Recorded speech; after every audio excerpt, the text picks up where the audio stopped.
I'd love to chat, but I'm a little busy. Oh. Forget it. Come on, there are some mines I need you to assemble.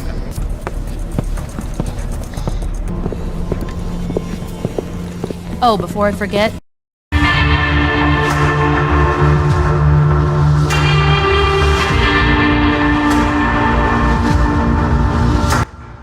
Splinter Cell Double Agent was released on October 17, 2006 for the PC and Xbox 360, and later on March 30, 2007 for the PlayStation 3. This game was developed by Ubisoft Shanghai, the same guys who made Pandora Tomorrow.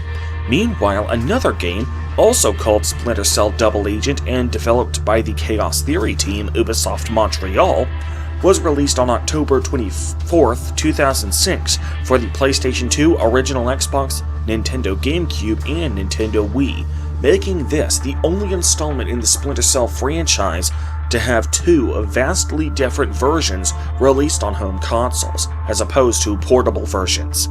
Today, I will provide a retrospective analysis predominantly of the PC version of this game. What's up guys, Acerthorn here, and welcome to another video game retrospective analysis video.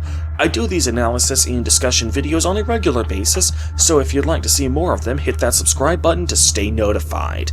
To my utter surprise, when I was doing research for this game, I found that a lot of people have literally forgotten that this installment even exists.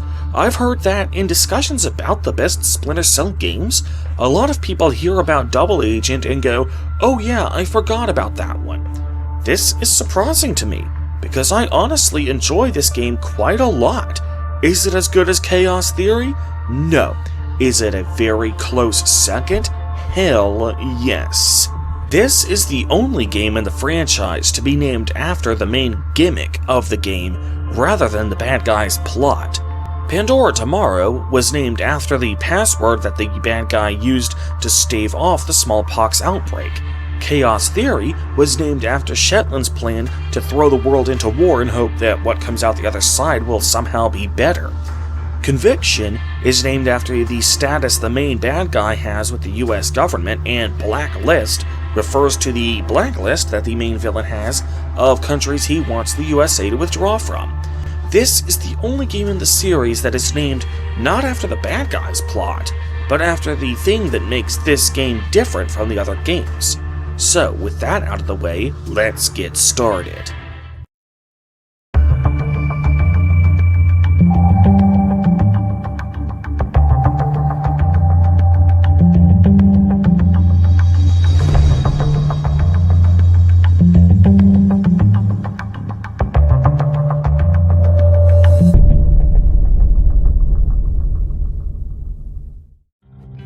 Double Agent was the first game in the series to be released on the next generation of consoles, so naturally the graphics are a huge step up, right? Well, not really. While the textures certainly have a new enhanced texture quality, artistically speaking, I'd say the graphics are actually a downgrade from Chaos Theory. Remember in Chaos Theory when I said I could clearly see Sam's character model even when he was in the lowest level of light? Well, here it seems that there's no sections in the game where Sam is truly cloaked in shadow. I'm not playing on very bright settings either. My game had these settings set to default except for the resolution, so this is literally how the game is supposed to be experienced. I suppose it's a necessary evil, since there are some missions where you don't actually have your night vision goggles, but it is definitely a break in immersion when enemies can't see me when I'm clearly this visible. I mean, look at this. Here I'm hidden, and here I'm in the light. These two spots don't look any different from one another. To compensate for this almost complete lack of darkness, the light meter now becomes more important than ever, since it becomes the only truly reliable indicator of how well hidden you are. So it honestly sucks that the light meter has been relegated to a binary light on Sam's back. Green means you're hidden and yellow means you're exposed. There's no in between. While several factors may contribute to whether you're hidden or exposed, there's only two end results, hidden and exposed. Now, some may argue that there are actually three states, but there's really only two. red means you're detected, but it ignores how much light is shining on you, so your light meter really only has 2 states. However, if it's any consolation, while I believe this game did a poor job with its lighting, which is an essential part of the graphics in a stealth game, I definitely believe the game did a great job of creating pretty levels for Sam to sneak around in. If you've seen my retrospectives on Morrowind and Fallout New Vegas, you know that I don't typically like to judge a book by its cover, but if there's one thing I appreciate in my video game graphics, it's a nice variety of color. Well, in Splinter Cell, I have typically given these games a pass for having such a bland color palette, because these games, more than any other franchise, actually have an excuse for being predominantly black, because this game is all about staying in the shadows. However, in this game there are several parts of several missions where Sam is no longer restricted to staying out of sight, and he is allowed to simply walk around in plain sight. So this game no longer has an excuse for being predominantly black. Besides, as I mentioned earlier, we clearly can't see the shadows that Sam is supposedly hiding in, so if you're not going to bother even rendering the shadows, you really have no excuse for making everything black. So this game really has no excuse for giving us a nice splash of color. Fortunately, the game does not disappoint. My personal favorite level from an artistic standpoint is the cruise ship, as there are a wide assortment of colors, especially in the pool area. In addition to that, I also feel this game has the best soundtrack in the series so far.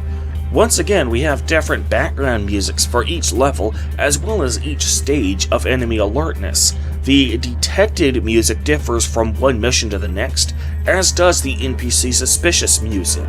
Now combine that with the fact that, like Chaos Theory, enemies now have multiple stages of alertness, and we actually get a wide assortment of music that will play at various intervals in the game. That being said, I'm sad to say that Sam Fisher's dry wit and frequent witty one-liners are now gone without explanation. I suppose Michael Ironside couldn't think of many one-liners to use in any given context, but it's definitely sad to see the sense of humor from Chaos Theory disappear without explanation. We get the occasional dry wit from other characters, but not from Sam himself. We could just stand here and hope the snow melts and shorts the fence out. So overall, as far as the graphics and sound are concerned, compared to Chaos Theory, I once again have to go with 2 steps forward, 2 steps back. I'm starting to notice a pattern here. Whenever Shanghai makes a game, the graphics and sound are 2 steps forward, 2 steps back, compared to the game that immediately preceded it. That's certainly a weird pattern.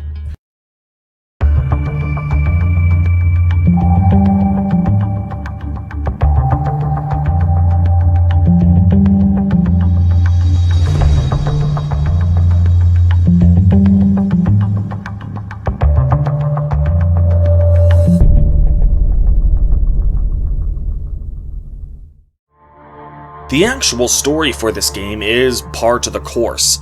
Guy who thinks America is a big doo-doo head engages in some sort of terrorism to try and coerce the US government into doing something he wants them to do.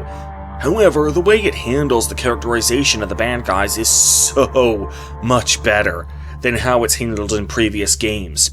In previous games, Fisher rarely interacted directly with the main villains.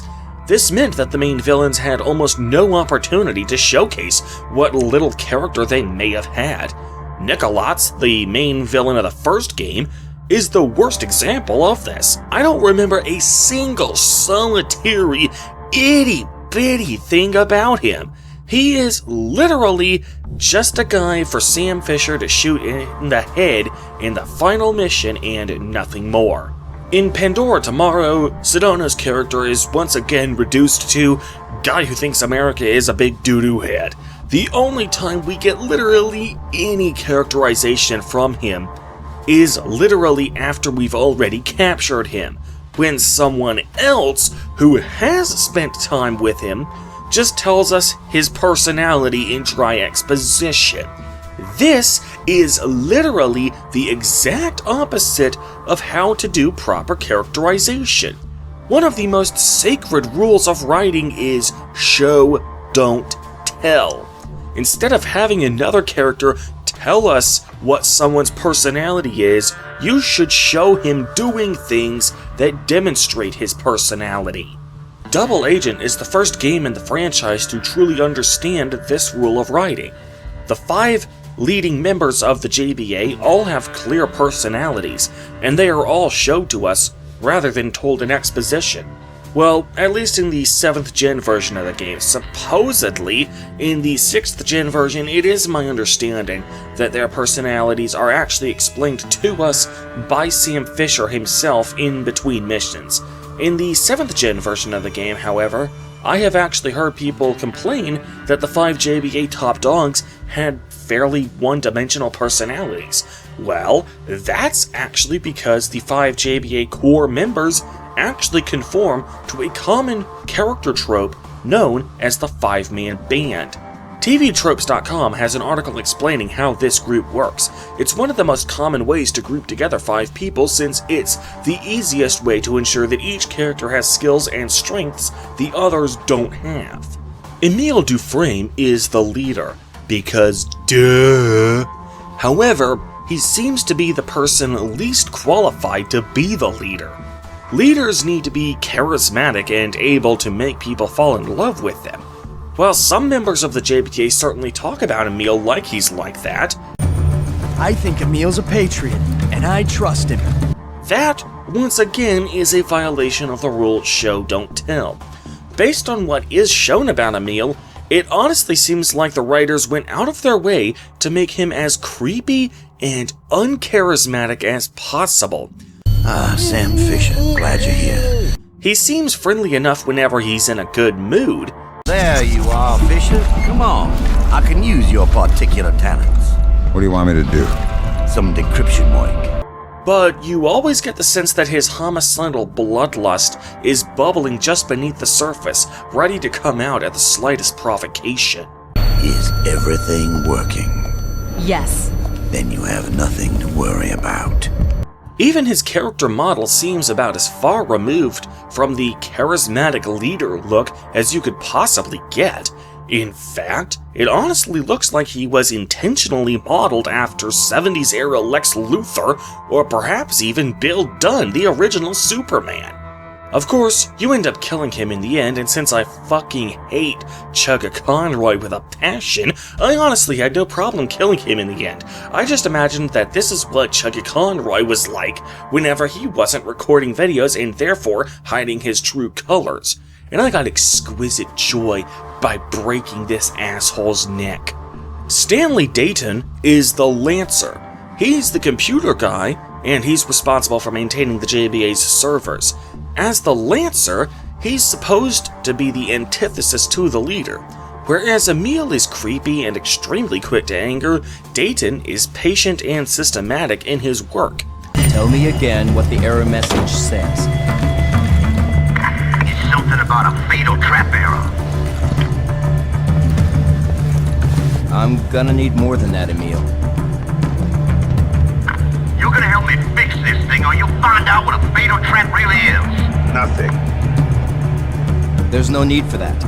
He's also the only core member of the JBA who we never directly interact with outside of eavesdropping. Jamie Washington is the smart guy of the 5-man band trope.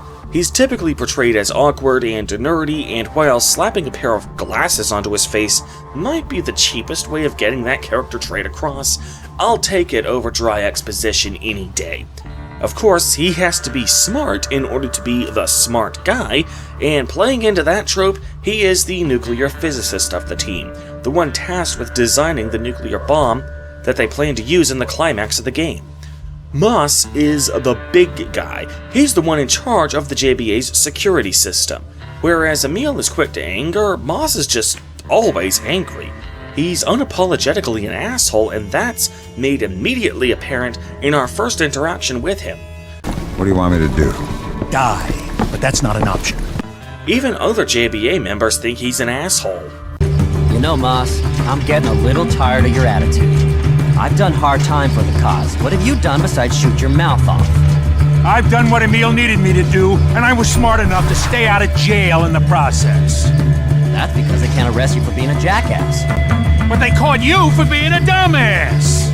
Last but not least, that leaves us with Enrica, who is the chick, and also the medical expert of the team. The chick usually serves as the peacekeeper of the group, and as such, Enrica can often be seen trying to reason with the others and getting them to understand that they don't need to be quite as over-the-top evil as they are in order to get their point across. But we can test the detonator without killing all of those people. In the climax, if she lives that long, she'll even directly assist you in stopping Emil, making her the only member of the JBA to actively assist you in saving the day. When you acquire her medical information, it says that she has poor vision. Now, in a stealth game, when staying out of sight is the name of the game, you'd expect such poor vision to actually be something you could exploit to your advantage, but I honestly couldn't think of a single moment in the game when her poor vision actually played a role in anything. The game did such a good job giving some actual characterization to the antagonists in this game that it honestly sucks that the rest of the game completely screwed up the rest of the story. For starters, the villain's motivation. It's made clear on numerous occasions that they are engaging in acts of terrorism because they believe that the US government is corrupt, and they want to purge the government's corruption by any means necessary. Why would they want to kill me? Ideology. We're dedicated to tearing down a corrupt government.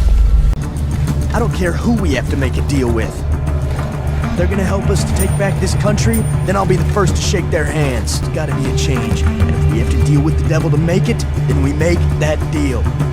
However, I'd like to know why exactly they feel the government is so corrupt. We never get any actual details for why they feel this way. What, did the game developers think that such details would just bog the story down? Because it wouldn't. It wouldn't actually do the complete opposite. It would have enhanced the story. It would have made the characters much more fleshed out. It would have made the player question whether we were actually the good guys all along. And if you're a regular viewer on my channel, you know that I love me some good moral ambiguity in my video game stories. It would also be so much more realistic.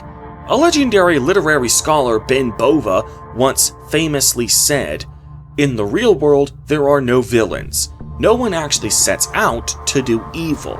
Yes, there are madmen and murderers and rapists and crooked politicians and greedy land developers and all sorts of villainous behaviors. But each of those people believes that he is doing what is necessary and maybe even good. Every tyrant in history was convinced that he had to do the things he did for his own good and for the good of the people around him. Fiction mirrors life. Or more accurately, fiction serves as a lens to focus what we know of life and bring its realities into sharper, clearer understanding for us. There are no villains cackling and rubbing their hands in glee as they contemplate their evil deeds. There are only people with problems struggling to solve them. Just as your protagonist is struggling to solve her problems, your antagonist is struggling to solve his. It's all a matter of viewpoint.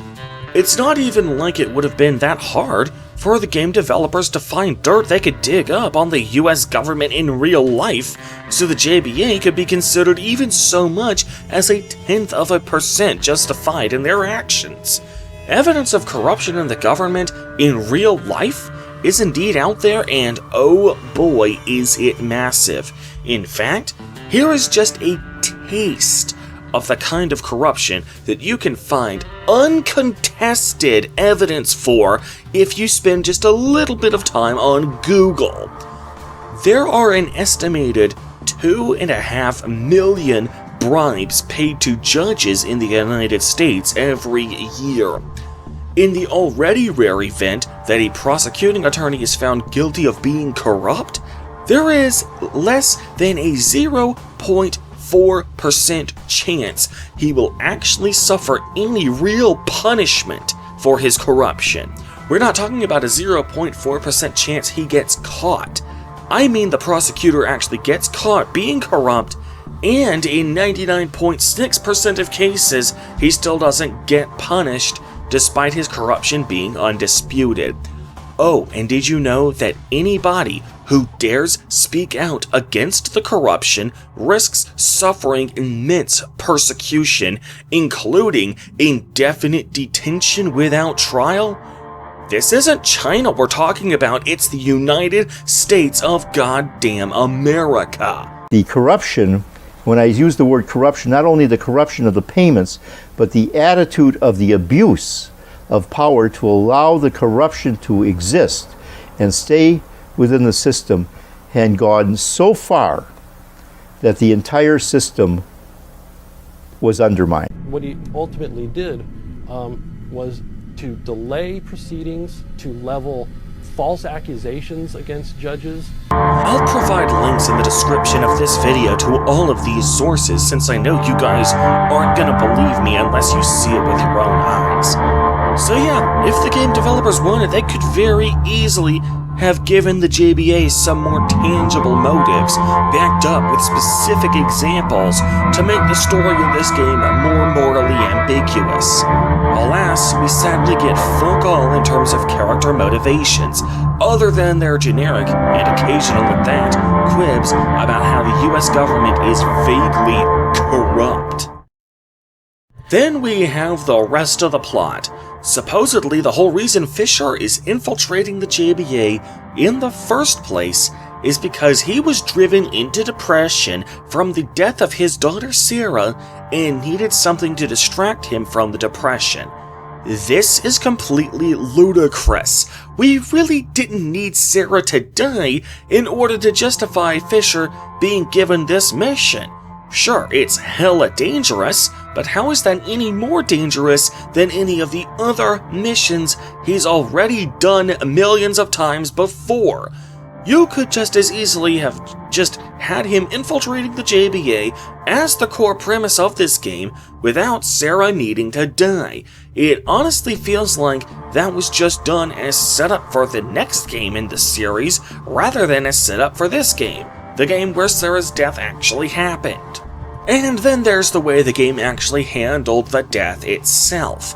Lambert pulls Fisher out of a mission in Iceland, and Fisher somehow knows that something is wrong. Sam? What's going on, Lambert? Even though he had no reason to suspect anything. It honestly feels like this scene was written for the 6th gen version of the game. In that game, the first mission actually had some build-up to the big reveal. Done. I got info on the buyers. Now I'm going after Kadir. No, you're not. Abort the mission. You're testing my patience, Lambert. Believe me, Sam, I wouldn't be doing this if I didn't have a good reason. Something's happened. What? It's your daughter. But in the 7th gen version, Fisher is just a panicked mess for no conceivable reason. On top of that, unless you paid attention to the game's marketing, the news of Sarah's death is completely glossed over.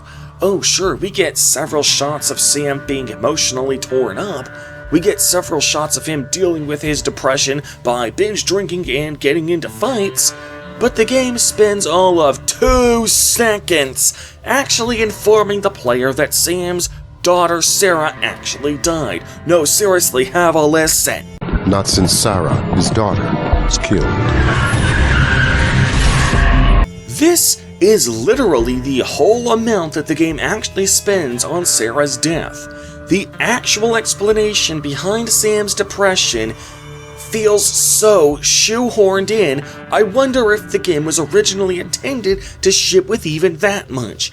It feels like they got to the last week before the game was released and realized, oh shit, we totally forgot to establish that Sam's daughter actually died, so people who didn't follow the game's pre-release marketing won't have a clue what's going on. So at the very last minute, they slapped together a single sentence of exposition and a half a second of cutscene to bring the audience up to speed. Okay, take away the fact that Sarah's death was totally unnecessary for this game's premise. Take away the fact that Sam should not have been suspicious that something was wrong in the 7th gen version of the game. Take away the fact that Sarah's death is completely glossed over when it's supposed to be the setup for the entire rest of the game. Take away all of that, I'd still like to know the answer to this question. Who the hell is Sarah? Oh sure, I get that she's Sam's daughter, but who is she to us, the player? She gets exactly 2 scenes in Splinter Cell 1. In Pandora Tomorrow, she is referenced one time but never shown, and in Chaos Theory, she is never shown or even referenced. If I met a complete stranger at a bar and learned that he was drowning his sorrows in alcohol after losing his daughter, I would feel the utmost sympathy for that guy. But that doesn't mean I would share in his grief, and yet sharing in his grief is exactly what is expected of me if I'm playing a video game starring this guy. Now, Fallout 4 has received quite a lot of criticism for much the same storytelling faux pas. It is often criticized for killing off your spouse after only 10 to 15 minutes of getting to know them, meaning that there's a disconnect between how the player character feels about his wife's death and how the player himself is supposed to feel about the death of a woman he's known for less than an hour before she died. Now, I have previously gone on record to defend the way that game handled the spouse's death. See my Fallout 4 retrospective for more details. But I'm drawing the line here. First of all, Sam and Sarah actually spend a fraction as much time together as Nate and Nora do in Fallout 4. I actually went back and timed it. The combined length of the 2 scenes from Splinter Cell 1 that Sam and Sarah actually spend together come out to a grand total of 1 minute 15 seconds. In Fallout 4, you spend about 10 times as much time bonding with your wife before she dies. Second, in Fallout 4, your spouse is killed immediately after you've had a few minutes to bond with her. So the bonding experience, short as it may be, is still fresh in the player's memory when the time comes for the big payoff. But in Splinter Cell, Sam and Sarah spend all of 2 scenes together, totaling 1¼ minutes, and then there were 2 whole games where she was completely absent. And now all of a sudden we, the player, are supposed to care about a character we haven't seen for literally 2 whole games. So as far as the story is concerned, I still say that this game falls flat on its ass. It hurts, it really does, when I see how they've handled the main antagonists of this game, and how they've shown their personalities. It really hurts when I see the rest of the game's plot done so poorly. For the first time in the franchise, it honestly feels like the developers put any kind of effort into the story, and so it really makes me wonder what the story would have been like if they had decided to really buckle down and bring their A-game to the game's plot. Sadly, we can only imagine what might have been.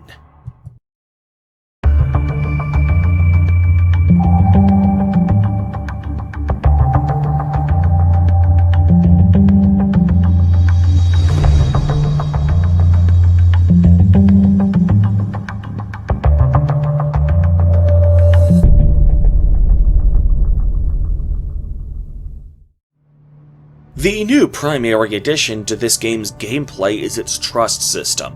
Since you're a double agent, you have to earn the trust of 2 conflicting parties at once, the NSA and the JBA. Your mission score from Chaos Theory has been reworked into a stealth score. Now, failure to complete objectives no longer affects your stealth score.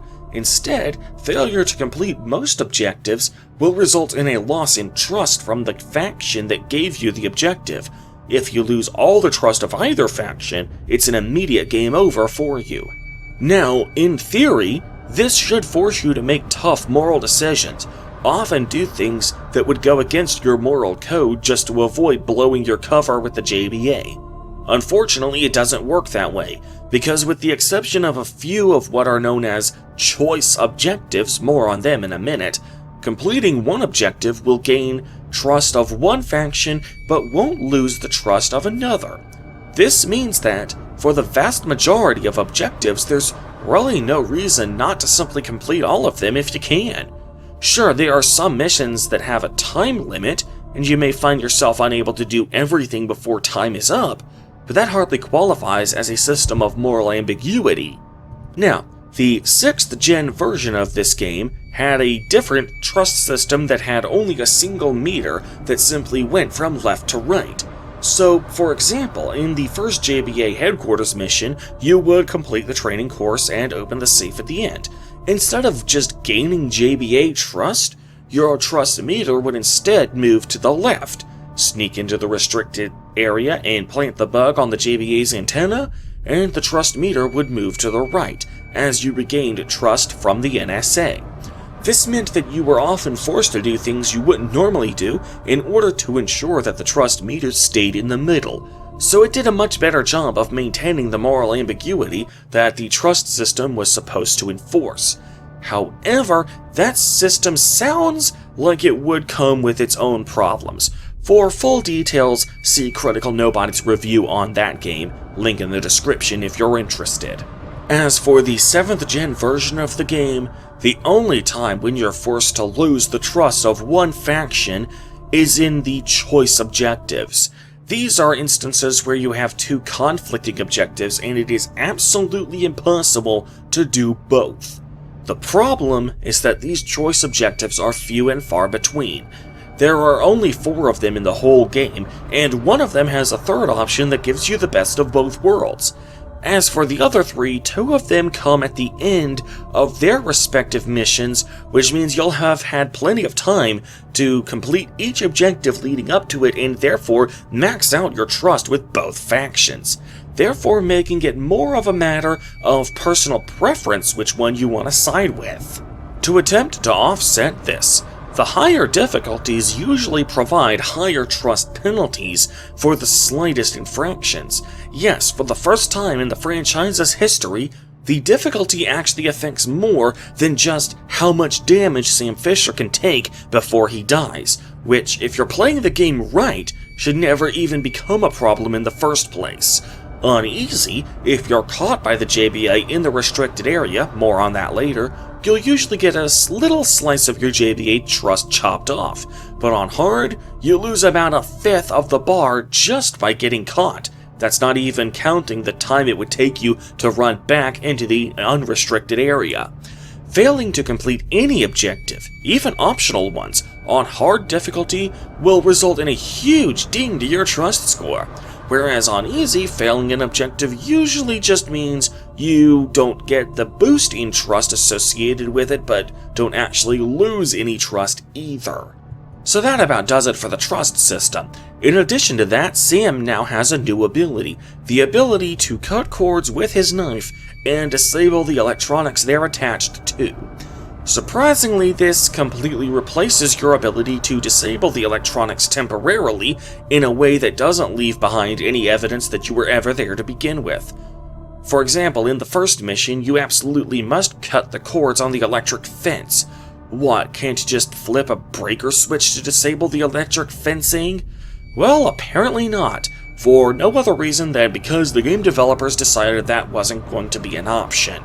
Perhaps in an attempt to compensate for the binary light meter, many missions now have designated hiding spots. These are basically safe zones, where the enemies can't see you as long as you don't move from your hiding spots. I've had the light meter go to yellow because a guard was literally shining a flashlight on me and was standing 2 feet away, but he didn't see me. There are at least a handful of spots in the game where you absolutely must use them. Of course, the biggest improvement in the gameplay isn't so much the abilities that were added, but rather the abilities and gadgets that were lost. You no longer have an EEV in your goggles, so you can no longer tap into things from afar. You absolutely must get up close and personal with a computer in order to access it.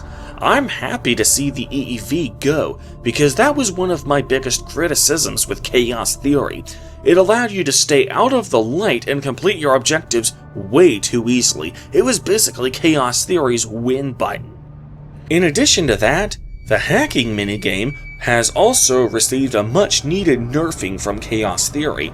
Instead of waiting patiently for one of the 4 numbers on the right to light up green, the hacking minigame is now arranged in a 4x10 grid of numbers.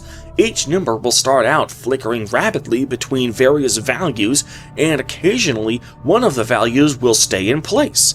Instead of just waiting for the color green to appear, you have to scan the 4x10 grid with your eyeballs and find numbers that aren't changing, and select them in order to lock the whole column into place.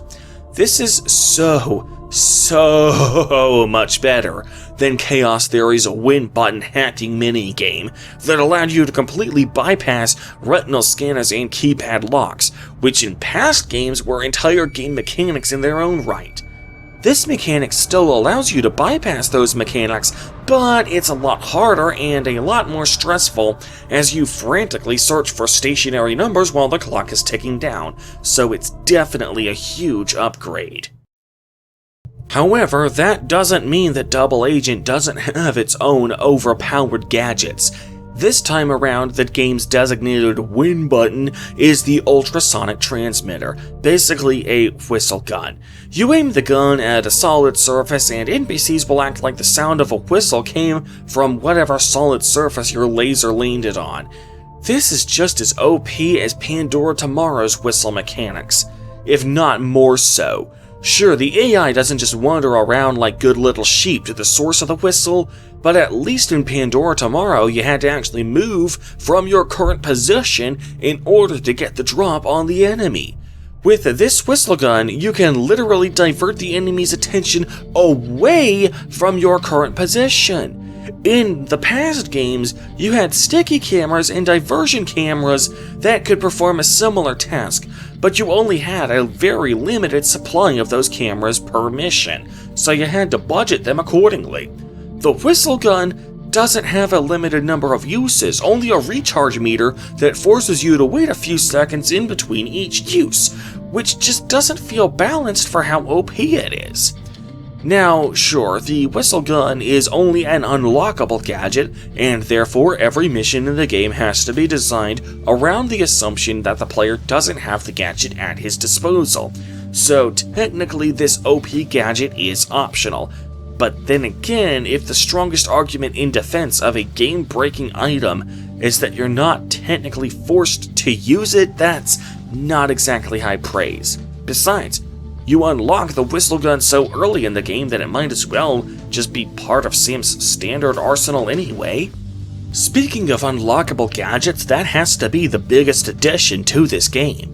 Since your mission score is no longer tied to your objectives, and the trust system is surprisingly forgiving even on hard difficulty, to incentivize you to complete certain objectives, which are deemed important to the plot but not essential, you can complete objectives with a star next to them and, in doing so, unlock gadgets that can make your job a lot easier.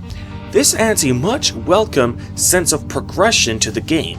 The best unlockable gadget, of course, has to be the full-color night vision. You start the game with night vision goggles that give everything a green tint to them. As I mentioned last time, I honestly prefer the monochrome graphics of the first 2 games, although I admit that's subjective. But the full-color night vision is so much nicer than either the green tint of Chaos Theory and Double Agent, or the monochrome vision of the first 2 games. My only real gripe with this system is that you can't choose which gadgets you unlock. You always have to unlock the gadgets in the predetermined order. For example, when I played this game for footage, I unlocked this full-color night vision after the 3rd JBA headquarters mission. I completed the 3 objectives needed to unlock the final 3 gadgets, so let's say I had skipped one of the star objectives from the middle of the game. If I still had 1 star objective left incomplete, I would have unlocked every gadget except the full-color night vision. In order to unlock the final gadget, I would have needed to go back to the 1 star objective I didn't complete and complete that star objective. It really should have been a system where each unlockable gadget was tied to a specific star objective, so I could simply avoid objectives that were tied to a gadget I didn't want, such as the whistle gun, Or better yet, let me earn money in-game by completing objectives which I could then use to purchase unlockable gadgets. It's my understanding that Blacklist had precisely this system. I haven't played Blacklist yet, but I do plan to as part of this retrospective series, so stay tuned for how I feel about that system. However, I have one more gripe about the unlockable gadgets system in this game. It doesn't appear to work on PC, at least not without an unofficial patch. As I said at the beginning of this video, I'm reviewing the PC version of this game. The unlockable gadgets simply don't unlock. I can complete the store objectives, but I still don't actually get the gadgets. In fact, that's my biggest criticism overall with this game as far as the gameplay is concerned. The PC version of this game is optimized like complete, utter horse shit, which is the main reason it took me so long to finish this retrospective. For the first time since the first Splinter Cell game, I was actually able to launch the game and actually start playing without any awkward widescreen fixes or running the game in compatibility mode for some older version of Windows. But that's where the game's technical achievements end. There were several times when I swear the game's frame rate had dropped below 10 FPS, and I encountered several bugs that completely broke the game and, in some cases, rendered it literally impossible to complete. But I'll go over them when I discuss the missions. Speaking of which...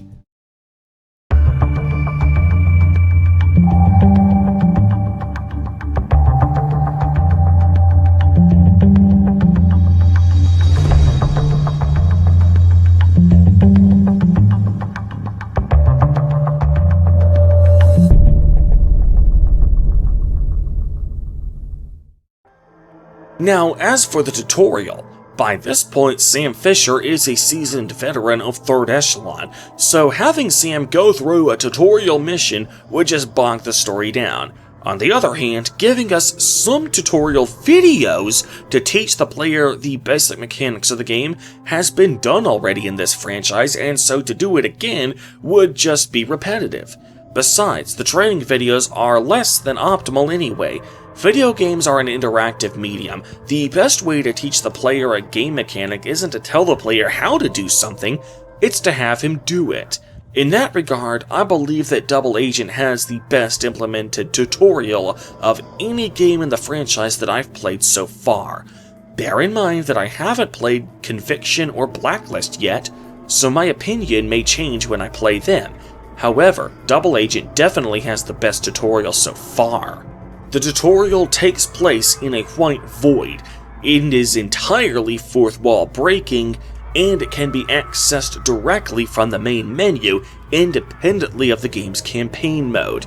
In my video about the ideal Elder Scrolls 6, I even used Splinter Cell Double Agent as a prime example of how to do a tutorial in a video game, and suggested that Bethesda borrow this game's tutorial format. There are 4 missions in this game that take place in the same location, the JBA headquarters. Chaos Theory introduced the idea of ghosting through missions.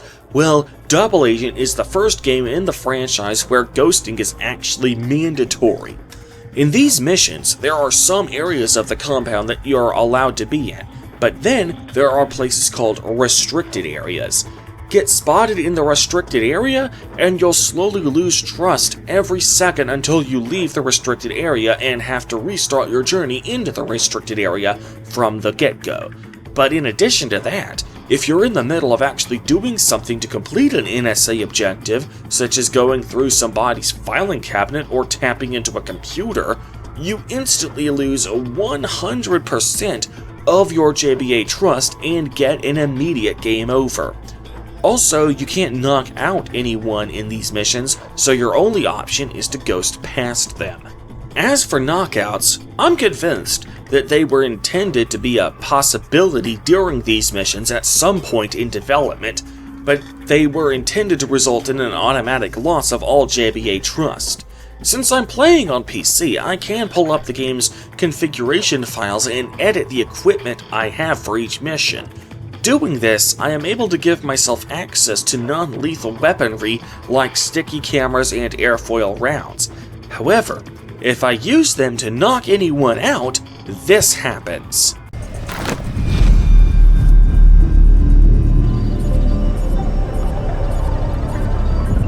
We have evidence of an infiltrator. Until he's found, the mission is canceled. The game is programmed to respond to someone getting knocked out, even though that should be impossible during normal play. Not only that, but that line you heard from Emil cannot be heard in any other part of the game. It is exclusively if you knock someone out in the JBA headquarters. So clearly, at some point in development, you were supposed to have the ability to knock people out. But then the game developers realized, what was the point of giving you that ability if you were never going to use it under any circumstances? I don't even know why they bothered giving me this stuff if they didn't want me to use it. It's pointless. In addition to the aforementioned choice objectives, you also have several profile objectives that you're meant to complete in chunks over the course of the entire game. With each JBA headquarters mission, you gain more and more profile objectives to complete as more of the JBA compound opens up. However, unlike most other objectives, if you fail to complete a profile objective in one mission, you can still complete it in a subsequent mission. Your goal with the profile objectives is to compile comprehensive profiles of the JBA members so the NSA can predict what they're going to do next. Not that this in any way, shape, or form influences the direction this game will take. In fact, the profile objectives kind of feel like the optional objectives from Chaos Theory. It potentially sets up for other Splinter Cells to go in and do other missions, but Sam himself won't have anything to do with that. Then there's the fact that you're on a time limit in these missions. You have a strict time limit to complete your objectives, and if you don't return to your starting position when time is up, you lose JBA trust. This can honestly be a pain in the ass. If you complete every objective before the time runs out, the JBA member who gave you the assignment will immediately return to his position. However, there are some instances where you may have a couple of objectives left, but only have about 2 or 3 minutes left on the clock, so you won't have enough time to complete the remaining objectives. Your only real option at that point is to simply sit and wait for the timer to expire, and that is not fun. You can't even Alt-Tab out of the game and do something else on your computer, since Alt-Tabbing out of the game automatically pauses it. So that about does it for the JBA headquarters missions. But 6 of the 10 missions in the game still take place out in the field. Well, for some weird reason, 4 of those 6 missions take place in broad daylight, making it a pain in the ass for Sam to remain hidden. This is weird, as with the exception of the prison mission and maybe Kinshasa, there is no reason why you couldn't have simply waited until nightfall before Sam actually went off to do the missions, so that he could use the Cloak of Night to hide in. It is also quite unfortunate that the missions, except for the JBA headquarters missions, have almost completely lost their non-linearity from Chaos Theory. Now, there is one way to do each field mission. There may be the occasional branching path, but it usually just leads to the same area anyway. The restricted areas of the JBA compound are the only sections of the game that have multiple paths you can take and give you the ability to do the objectives out of order. As you might have guessed, the missions are hit or miss, but to explain why I feel this way, we need to discuss each mission in depth. That leads us to...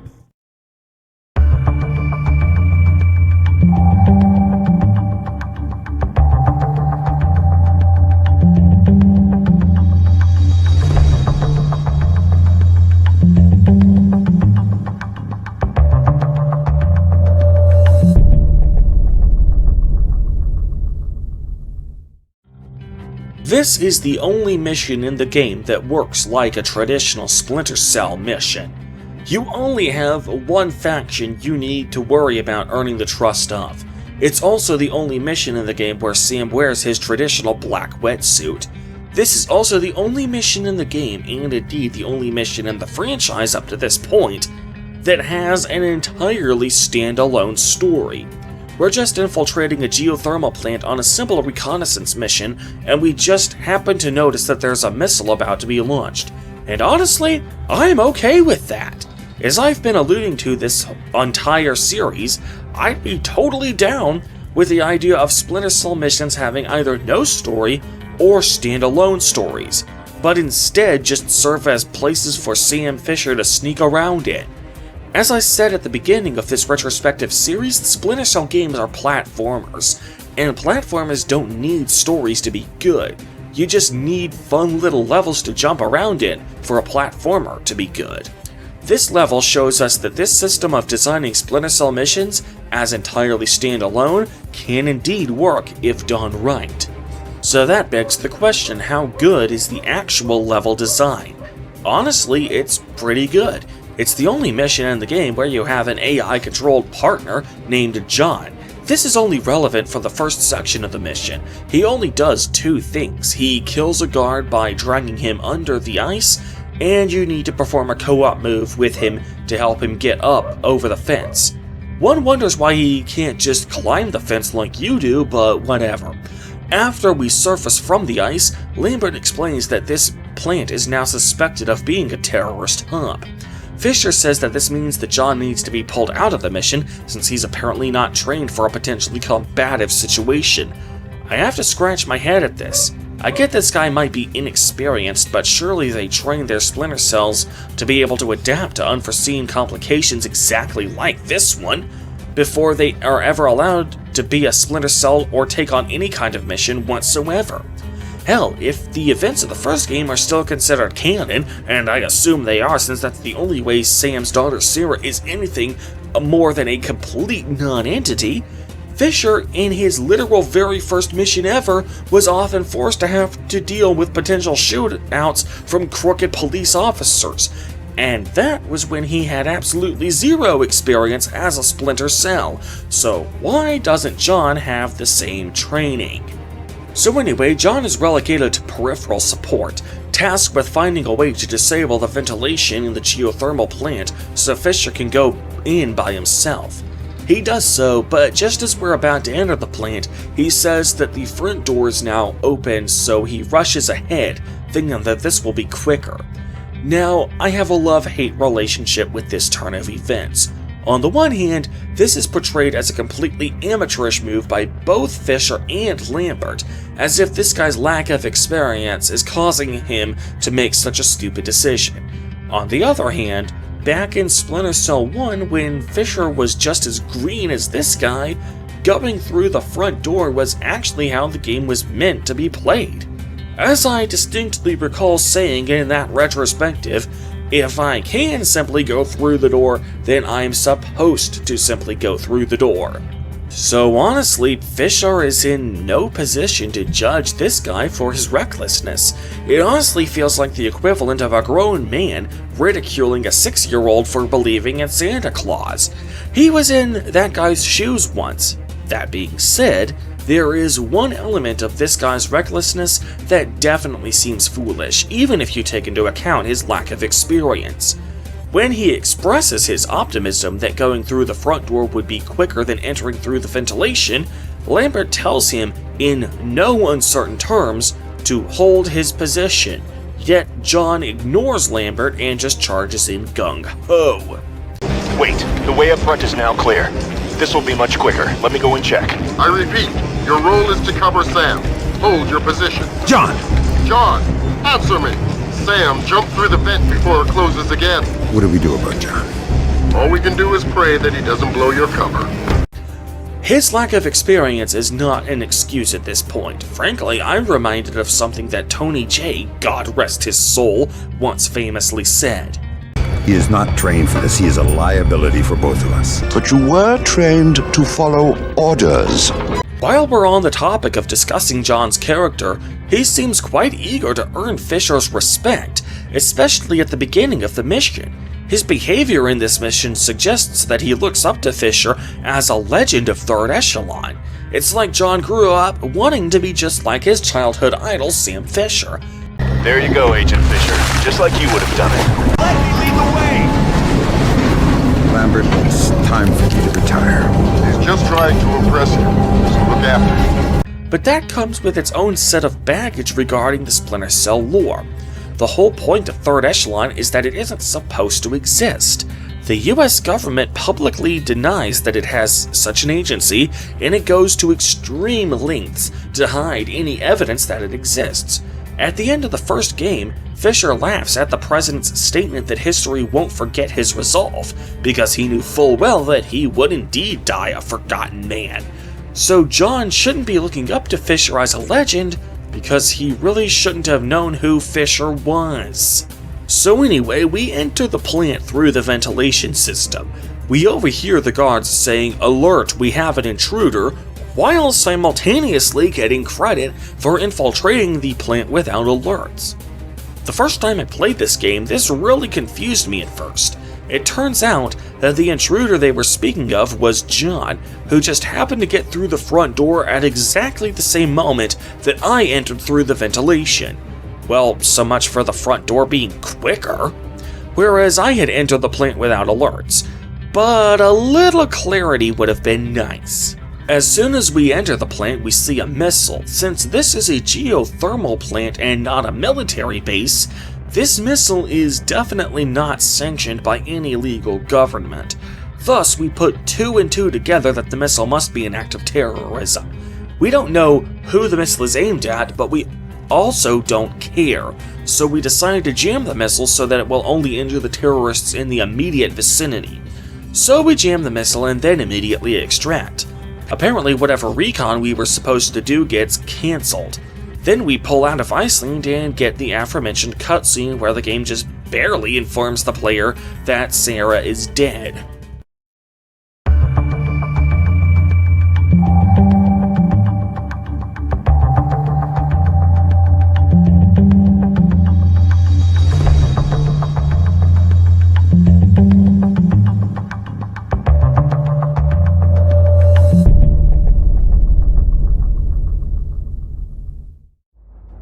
In an attempt to infiltrate the JBA, Sam Fisher is placed in a Supermax prison so he can get in good with Jamie Washington in the hopes that Washington would sponsor Fisher's induction into their ranks. There aren't any mid-mission objectives, it's literally just to make it to the end, so this is a pure platforming mission. Once we get to the end, our first order of business is to hijack the main computer and use it to open every cell door in the compound. Supposedly, this is to ensure that the guards are heavily occupied and distracted, making it easier for us to escape the compound. However, considering that the compound is already in an uproar even before we make it to the end, it doesn't seem to do much. When we get to the roof, Jamie had been captured by one of the guards, so you need to knock out that guard before you can complete the mission. Now, all of that's fine and good, but for fuck's sake, what makes this mission completely ludicrous is the absolutely laughable security of this prison. Bear in mind that Ellsworth is a Supermax prison, ladies and gentlemen. Keep that in mind, that this is the absolute highest level of prison security that the government has to offer. With that said, let's look at the ludicrous lack of security in this maximum security prison.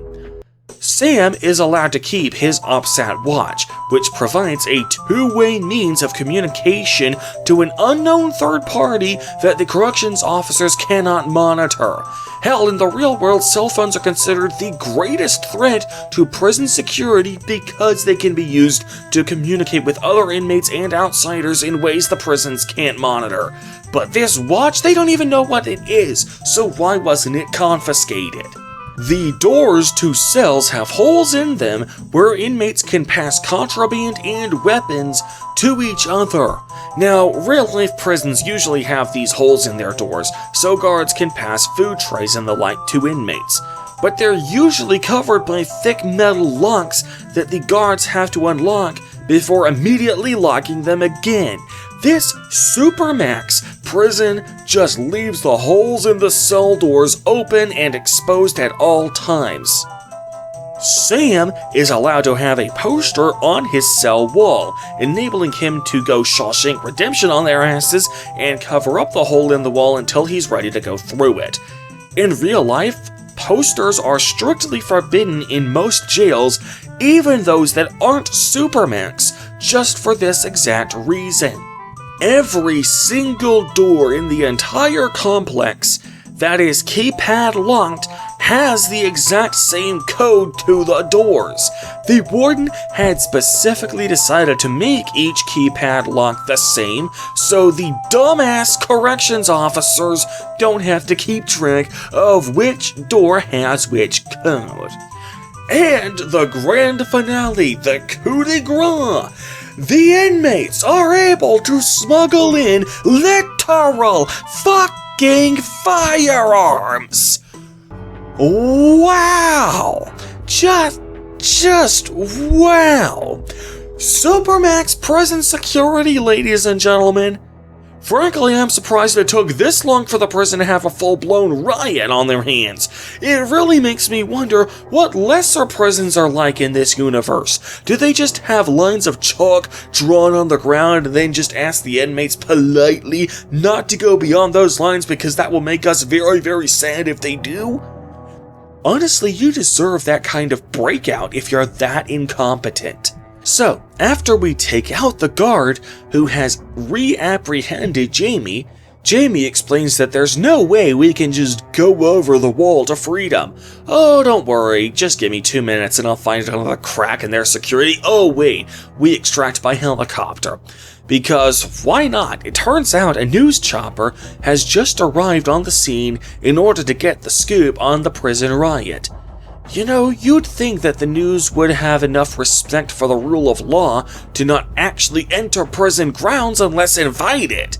You know, when I reviewed Splinter Cell 1, I pondered how Third Echelon is able to maintain its own secrecy when Fisher leaves behind so much evidence that he was there, including a trail of dead bodies in his wake and bullets inside the light tubes. Maybe this is the reason why Fisher can go around shooting out lights, grabbing people from behind, and killing people without there ever being any trail of evidence leading back to Third Echelon. Because everybody and their mother has such lack of respect for other people's boundaries that intrusions like what Sam usually does are actually a common occurrence in this universe. That Fish's actions don't seem even the least bit out of the ordinary. It would certainly explain why people in Chaos Theory and in this game just automatically know what Sam means when he demands that they tell him something useful. They somehow instantly know that useful means something along the lines of door codes or medical supplies. If Third Echelon levels of intrusion are actually commonplace in this universe, it would actually make sense. God, this is dumb.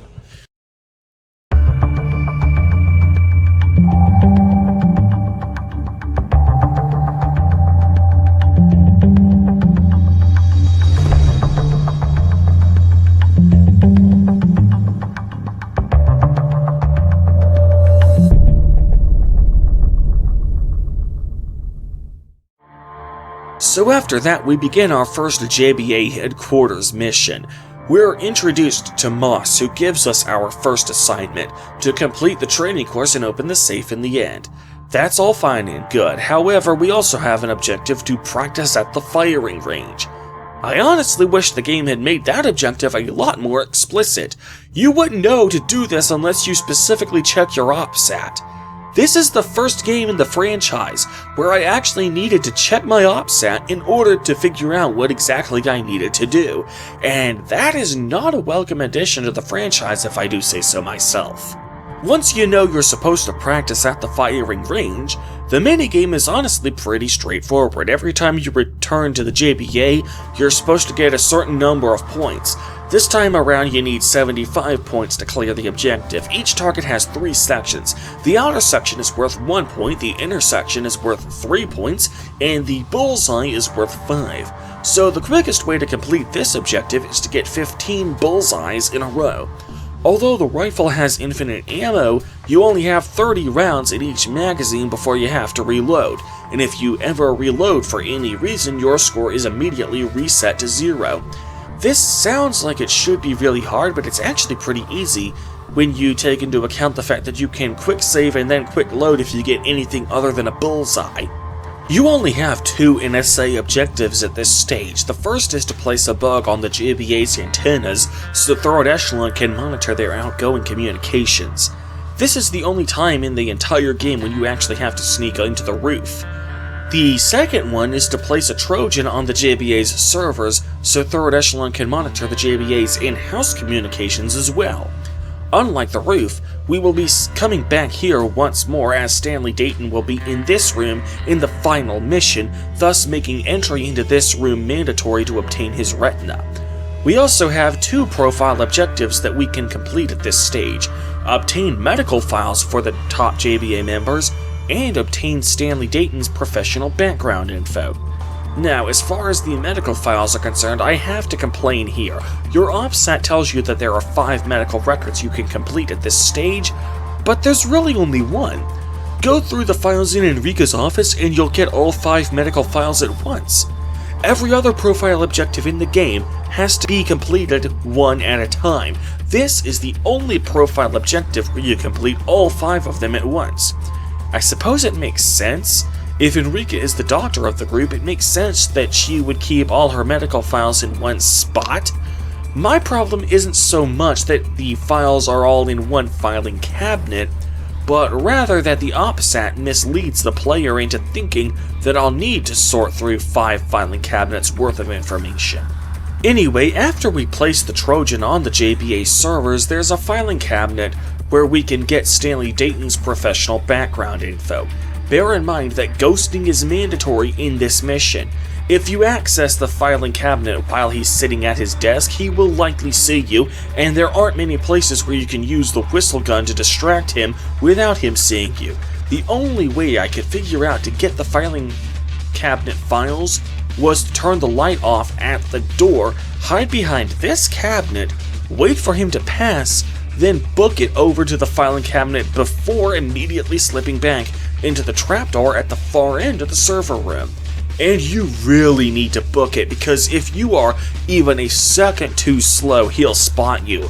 If not going through his filing cabinet, then he'll at least spot you in the restricted area, and you'll suffer a huge ding to your JBA trust.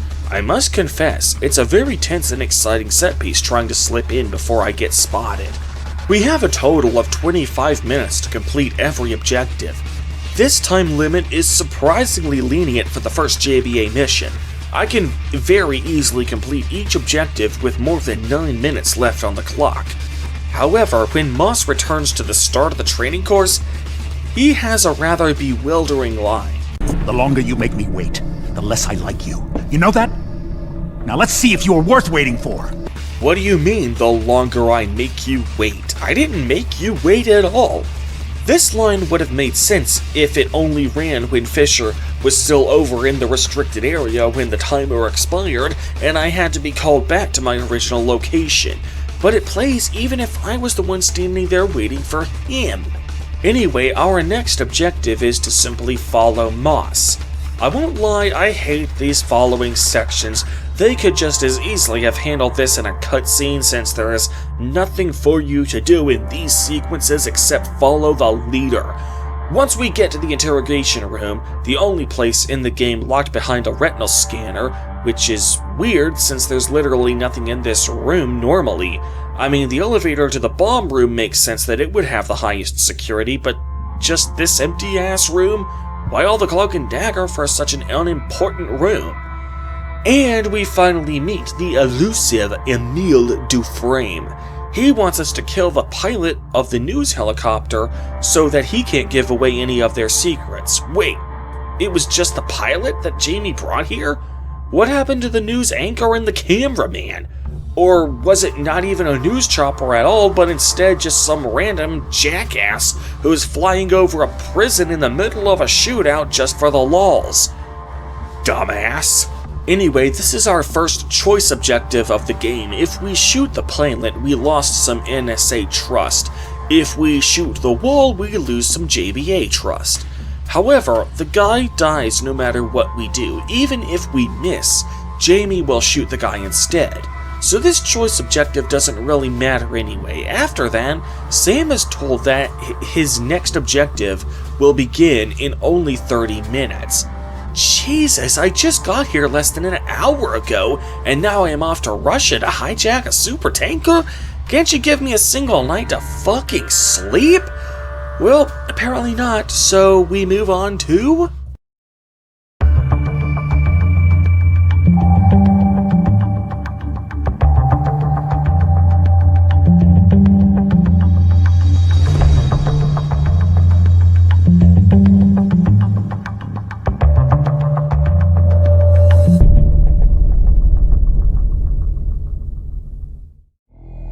As the mission is loading, Emil says that Enrique is, at the moment, a great deal more valuable to the JBA than Fisher is. I wonder if this is potential foreshadowing of future plot points. In any previous game in the franchise, I would have chalked this up to just coincidence, since every game in the franchise up to this point has done its story almost entirely by the numbers. But in this game, sometimes it seems like they put some effort into the story, and other times it seems like they just flew by the seat of their pants, so I'm torn on whether this is intentional foreshadowing or not. This is the only mission in the game where Sam wears a white wetsuit.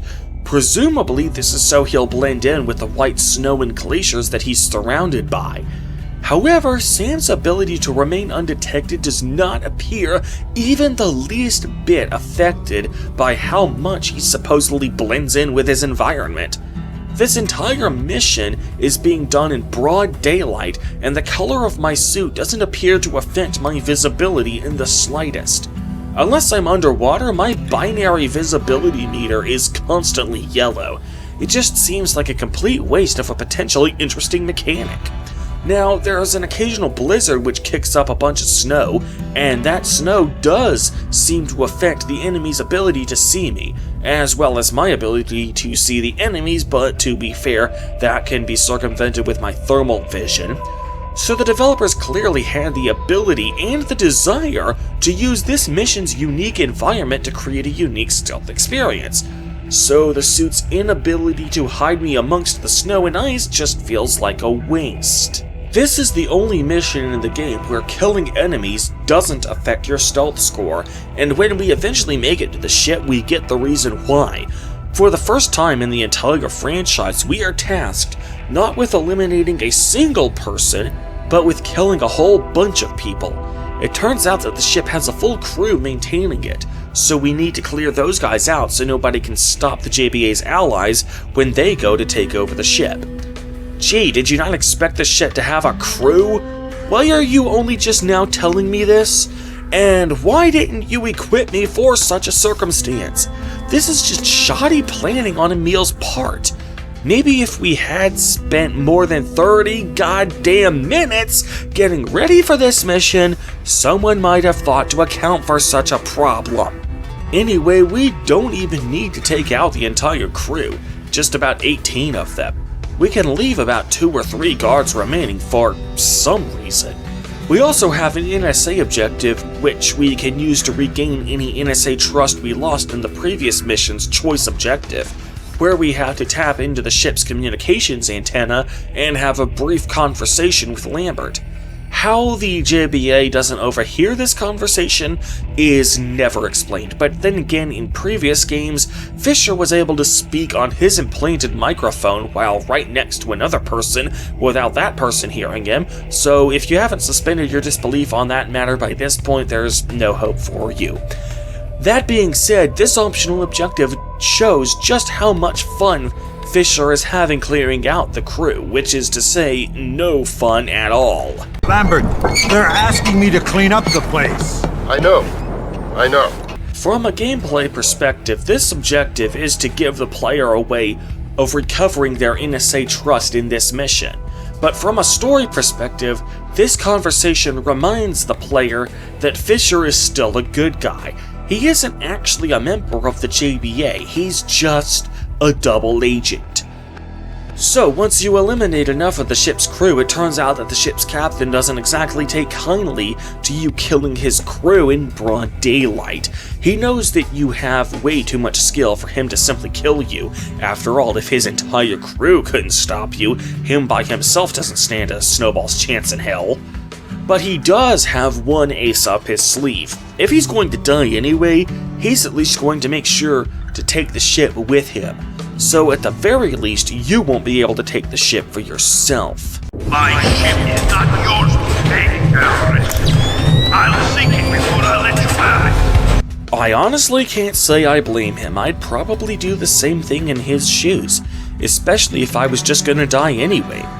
This final section of the mission is hit or miss. The captain has a flare hovering over the ship's fuel supply. If he drops the flare into the fuel will erupt and take the rest of the ship with him. So you have to take him out in a way that causes the flare to fall safely on the catwalk he's standing on, so it doesn't go into the fuel supply. On the one hand, this is supposed to be a challenge. I get it, the slightest mistake is supposed to spook the captain and he drops the flare into the fuel. On the other hand, that only results in a buttload of screw-ups and reloads. It honestly feels like a throwback to the first two Splinter Cell games, where you often underwent quite a bit of trial and error, complete with a lot of frustrating reloads, and if there's one thing about those two games that the newer games has absolutely no business giving a throwback to, it's the trial and error gameplay. However, my biggest gripe with this mission is that after we capture the Supertanker, it never comes up again. We aren't even capturing the ship for ourselves, but as a gift for one of JBA's allies named Masul. We never even learn exactly what Masul is even planning on using this Supertanker for. So this entire mission seems to exist solely for the cool factor of having a mission take place on a ship, which is dumb since we already had a ship mission in the previous game and we're going to have another ship mission later in this game anyway. As well as just to pad the game out to make sure its campaign had at least 10 missions. So as soon as we capture the Supertanker and neutralize the suicidal captain, we embark immediately on another mission in Shanghai. Enrique acts like it's an emergency, like they only have a few minutes to spare. There's a helicopter waiting for you on the deck.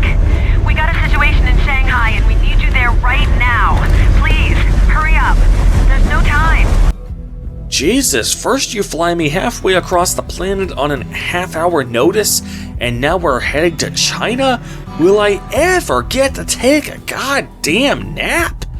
Bear in mind that the distance between this Russian sea I can't pronounce and the city of Shanghai is 3,521 kilometers, and we're making this trip by helicopter, not plane. The world's fastest helicopter by 2020 standards can fly at 315 kilometers per hour, which means that this trip is taking us at least 11 hours. Well, before we can get some sweet, sweet shut-eye, we need to do whatever needs doing in Shanghai, which leads us to...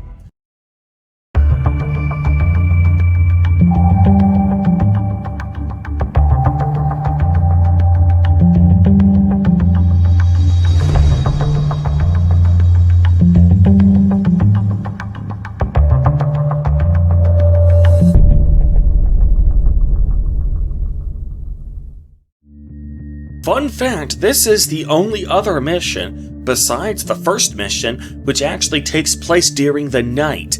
And considering how sleep-deprived Sam is at this point, he probably thinks that I'm just trolling him when I say that. Anyway, when we get our mission briefing from Emil, the helicopter pilot suddenly dies from some unknown cause, forcing Fisher to have to land the helicopter himself. And before you ask, no, we are never told exactly what happened to that pilot. Enrica later determines that he was assassinated since she's the doctor and coroner of this organization, so that begs the question, who did it and why did he do it? Later in the game, Emil suspects that someone must be trying to kill him, and the helicopter pilot was just an unfortunate bystander of Emil's planned assassination. but we eventually see that his allies aren't actually trying to kill him. We can also safely assume that the US government isn't the one doing it, since they're supposed to be biding their time until Fisher can get enough intel on them. So the dead pilot is really just this great big mystery that ultimately goes unsolved. Anyway, whereas the last mission was comprised predominantly of JBA objectives with a single NSA objective, this mission is comprised predominantly of NSA objectives with a single JBA objective. However, instead of Lambert, the voice in our head is some new guy we've never met before named Agent Hisham. He's another Splinter cell, and he is working as a double agent for Mosul's terrorist group in much the same way that Fisher is a double agent for the JBA, which is okay, except that I have to wonder why I'm not getting my transmissions from Lambert. Supposedly this is done so we actually meet Hisham, so we actually know who he is in the Kinshasa mission, but then again, that mission has its own plot holes which I'll discuss when I get to it. Your first task is to rappel onto the side of the skyscraper using the crane and then use your laser mic to overhear Emil's conversation with the Chinese nuclear physicist. Wait a minute. How the hell does Sam have a laser mic all of a sudden? In the first two games, I criticized how Sam had a laser mic in missions where he ended up needing it, even when his team had no way of knowing he was going to need it. But this just takes it a step further. Not only does Fisher have a laser mic all of a sudden, but there's no way he could have gotten one since we last saw him. He didn't have a laser mic when he was hijacking the Supertanker. He extracted via helicopter, presumably the same helicopter we arrived in Shanghai in, and then the next time we see Fisher is in this shot. Presumably, Fisher has been in this helicopter with Emil present the entire time in between his Supertanker extraction and the landing on the skyscraper roof. So when the hell did he get a goddamn laser mic so he could spy on Emil's meeting? So after that contrivance gets totally glossed over, we are tasked with sneaking into the room and stealing a sample of whatever it is Emil is buying. We sneak into the room, crack open the safe, and sample the red mercury. Then, neither Fisher nor Hisham actually knows what this stuff is. I got a dish. What is it? I was hoping you'd know. Game devs, if you wanted the substance to be a surprise reveal later on, why did you have the HUD outright tell us that it was red mercury? This is supposed to be a mystery, yet the audience already knows exactly what it is. After we steal the red mercury, we get our sole JBA objective for this mission, break into the doctor's hotel room, and steal his notes on how to make the red mercury so that we can make it ourselves. One has to wonder why he keeps the notes for red motherfucking mercury in a hotel that has civilians in it. I can understand meeting up with Emil in a hotel room, but why doesn't he keep the notes for his red mercury in, oh, I don't know, his lab? Anyway, getting to his hotel room requires we do a rather interesting platforming segment where we use the elevators. Since the Splinter Cell games are platformers, I always welcome a platforming segment like this. Yeah, go figure, platforming in a platformer. Who'da thunk? However, if there's one thing I'd do to improve this segment, I would synchronize the two elevators so that I could get off one of them, head over to the other one, and get on top of the other one immediately before it started to go down. Then I wouldn't spend any time just waiting patiently for the elevators to start moving again. Waiting is the kiss of death in a platformer. It kills the flow of the gameplay. There's a reason why auto-scrollers are generally despised by platforming fans, because we can't do the levels at our own pace. This elevator segment is essentially an auto-scroller. We can't make progress until the elevators decide to start moving again, and while that isn't entirely in the player's control, I still feel they could have synchronized the elevators so that those who do optimal movement wouldn't need to wait. Once we steal the notes, we get one final NSA objective to kill the doctor who was selling the red mercury so that he can't make any more. Unlike Lacerda in Chaos Theory, however, this doctor does not die from otherwise non-lethal attacks like sticky shockers. I learned that the hard way when I played this mission on the hard difficulty, where the player has no ammo. I ultimately had to abandon this objective because I couldn't figure out a way to complete it. Anyway, once we extract from Shanghai, I'm going to tell myself that Sam slept for 48 solid hours when he finally got back to the JBA headquarters. After he woke up literal days later, that leads us to...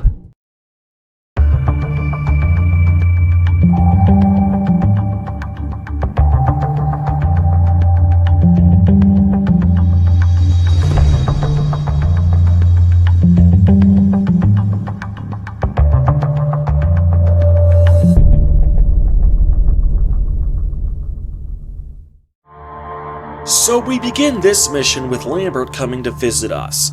He reveals that what Fisher stole in Shanghai was red mercury. This would be a whopper of a bit plot reveal if the game hadn't already spoiled the surprise when we were actually sampling the damn stuff. Anyway, we are now tasked with breaking into Emil's headquarters and scanning the blueprints for the bomb. One wonders why he didn't bother to do that when we were stealing those notes from Shanghai. Anyway, we do so by sneaking into the section of the restricted area that is locked behind a voice command. To be able to break into this section, we need to obtain voice samples of the top 5 JBA members, and we do this by using a laser mic on them when they're talking to each other.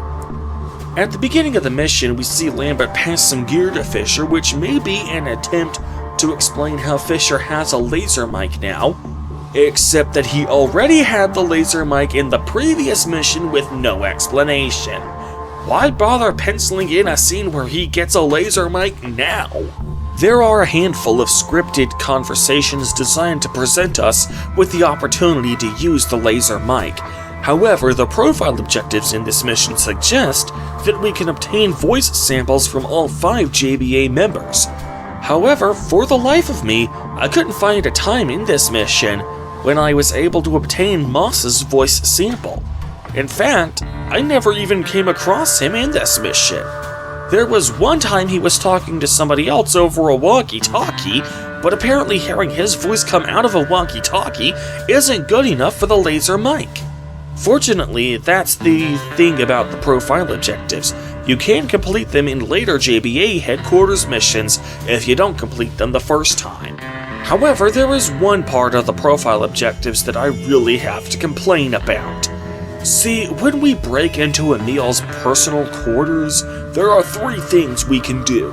Crack Emil's safe to scan the bomb blueprints, go through Emil's filing cabinet to obtain his professional background info, and then break into his bedroom and go through that filing cabinet in order to obtain his personal info. That last one, however, is impossible to do on the PC during normal gameplay, because the door to Emil's bedroom doesn't open for the player. At all. Remember earlier in this video when I said the PC version of this game was optimized like hell? Well, up until now, it's mostly been a matter of frame rate drops, stutters, and crashes to desktop during loading screens. But here, we have an instance of a documented bug that happens literally 100% of the time during normal gameplay and effectively makes it impossible to 100% the game. Now, if you time it right and can stay hidden, you can follow Emil through the door as he's getting ready to sleep. This will enable you to go through his personal info, but then you'll be trapped in there. The windows are static and can't be exited out of even on the console versions of this game, so you're basically trapped in there until the timer runs out on your assignment, and then you get a game over because you lose all your JBA trust. The only way you can obtain this profile objective on PC is to use cheat codes that enable you to phase through the walls. Now, in the first two games, this was fairly easy to do. You press the F2 key on your keyboard and that pulls up the developer's console. Enter the cheat code of your choice and presto changeo, you're in business. But in Chaos Theory and Double Agent, you have to change some configuration files in the game's install folder in order to be able to use cheats. In Chaos Theory, I never bothered with any of that crap because I never fucking needed to. But in Double Agent, that's necessary to 100% the game. Of course, I suppose you could always just not 100% the game, but who honestly wants to do that? Aside from obtaining a single voice sample, a single fingerprint sample, and a single eye redness sample so that you can access the various sections of the restricted area, the only reason to do any of the profile objectives is to 100% the game. Simply shrugging and accepting that I can't obtain Emil's personal info is like giving up on unlocking Shang Long in Street Fighter 2. Except whereas that urban legend was caused by an error in translation leading to complete gibberish, in this case it isn't just some urban legend. I know for a fact that I'm supposed to go through this door. There are videos online showing how I'm supposed to enter this section of the map. The console versions of this game allow me to enter this section of the map. It's only the PC version of the game where I can't 100% the game without using cheats, and the only reason I can't do that isn't because of a mistranslation, it's because the developers were just incompetent at coding this damn thing. Well, in addition to the NSA objectives, I also have 4 objectives from the JBA. I need to redo the training course and open the safe at the end, as well as practice at the firing range, only this time instead of 75 points I need to get 92 points. These 2 missions honestly feel like padding to me. I've already done both of these objectives. With the profile objectives, if I complete any of them in the first mission when they become available, I don't have to do them again in later missions. But the training course and firing range objectives, even if I complete them in the first JBA mission, I still need to redo them here. It honestly just feels like it's designed to make the time limit feel a lot harsher this time around. Remember the last time I was able to complete every objective with more than 9 minutes left on the clock? This time around, I have these same objectives as last time plus a few more, but I still only have 25 minutes to complete them all. It seems like they're just trying to make the JBA missions more difficult by making the time limit feel stricter, which is just a poor way of doing difficulty progression. I mean, I'll take it over the first 2 games, which seem to just go up and down in difficulty spikes whenever they felt like it, but it's definitely not the best way to do difficulty progression either. In addition to that, we also have an objective to take the helicopter pilot's body from the morgue down to the furnace to be disposed of. However, if I get seen picking the body up out of the bed, I instantly lose all JBA trust and get a game over. What the hell? I can be seen carrying the body without anyone getting suspicious, and for that matter, Enrica literally asked me to do this for her. So why is this considered a suspicious action? Since when was following orders a suspicious action?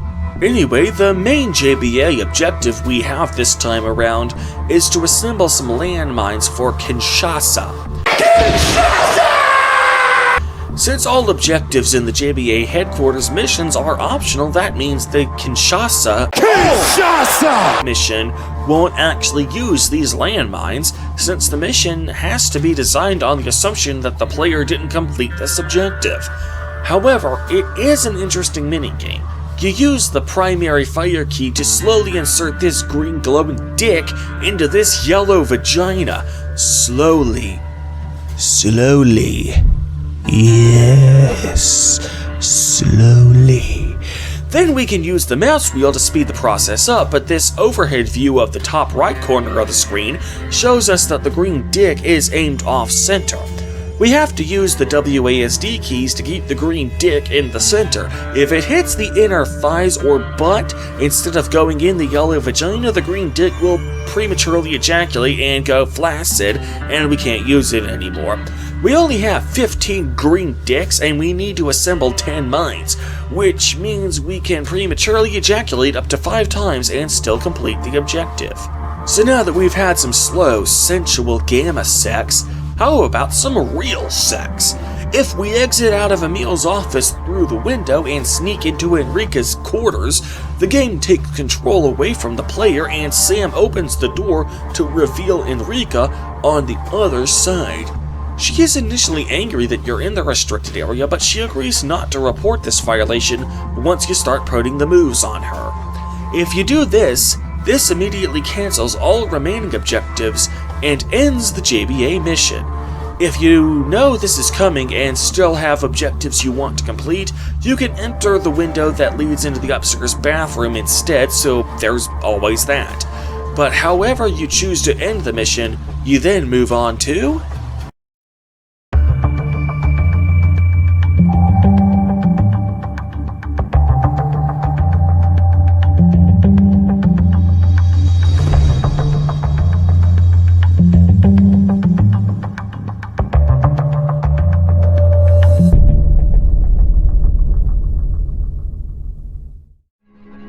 Emil wants to test the bomb that he's building in order to make sure that the scientist in Shanghai didn't con him when he sold him the red mercury.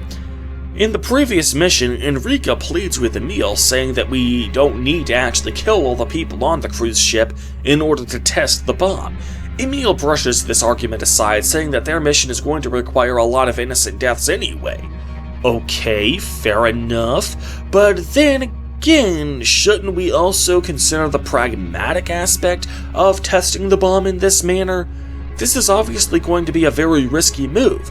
Sure, they now have Sam fucking Fisher on their side, and he eats danger for breakfast, but even after Sam extracts, there's always the chance the bomb will be discovered. Emil is obviously a very wealthy man since he has access to all sorts of expensive gadgets in his compound, and is willing to pay literally hundreds of millions of dollars for the red mercury sample in Shanghai. So can't he just set up a camera and an unoccupied rowboat about 500 miles off the coast of New York City, thus technically qualifying as international waters, and detonate the bomb that way? Nobody could stop him then, not even legally, and we wouldn't risk losing one of our most valuable field operatives. Unfortunately, Emil is a psychopath, so boarding this cruise ship it is. Now, as I mentioned earlier in this retrospective, this has to be the most beautiful mission in the game from an artistic standpoint. As a cruise ship, even in-universe, it's designed to be aesthetically pleasing to its customers, unlike the Maria Narcissa from Chaos Theory, which can get away with being dull, monochrome, and boring as fudge since it's only a cargo ship and not meant for civilian passengers. This ship, however, is absolutely gorgeous. Sometimes I just like to stay in my cabin for several hours and just gawk at the sea. Man, what a view! You gotta come take a look at this. I'm working here, man, you know? Like you should be. Work can wait. You gotta see this. Anyway, we get a quick objective at the beginning of this mission to plant a smoke bomb in the ship's ventilation in order to force the Coast Guard to evacuate the ship, since they're being stubborn about that. However, this smoke bomb doesn't seem to affect the rest of the mission. We never get any smoke in the ventilation, and the ship is crawling with police regardless. Is the smoke bomb meant to go off at a later time after Sam has already extracted? In that case, why does Lambert care about blowing up the ship if the ship has already been evacuated? Speaking of Lambert, why is he calling us on the phone? Doesn't he already have access to some speakers we have been surgically implanted in Fisher's head? In Kinshasa, Lambert is able to speak to Fisher and tell Fisher not to kill Hisham. Oh, by the way, spoiler alert. So, why can't he do that here? Anyway, once we plant the smoke bomb, if we even do that, our only objective after that point is simply to make it to the end, so this is a pure platforming mission. I must admit that I greatly enjoy the pool section of this mission, as there are essentially 3 different paths you can take: the left side, the right side, and down the middle, so it offers quite a bit of variety on subsequent playthroughs. Once we make it to the end of the ship, we plant the bomb on... Actually, I don't know what this room is called. It's too small to be the engine room. However, we certainly don't plant it in a location that nobody in their right mind would think to look. In fact, we literally just saw a guy come out of that room after inspecting it. Honestly, Sam should have used his ability to slip into places that nobody in their right mind would actually slip into, like air ducts, in order to place the bomb in an extremely well-hidden location. Once we plant the bomb, we then have an optional objective where we can hack the bomb and learn its disarm code. Of course, when we get back to the JBA, we still have to break into Enrique's other office and learn the disarm code then. No, seriously, we have to do both of those things in order to prevent the bomb from detonating and still cover our tracks, even though it doesn't make any sense. Anyway, speaking of returning to JBA headquarters, that leads us to...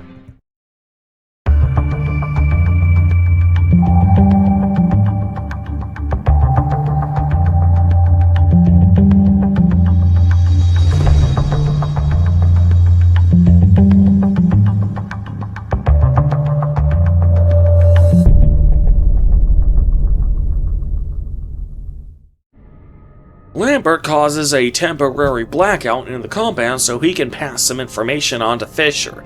He also uploads a fingerprint scanning app to Fisher's Nokia phone so Fisher can access the level 3 security restricted areas.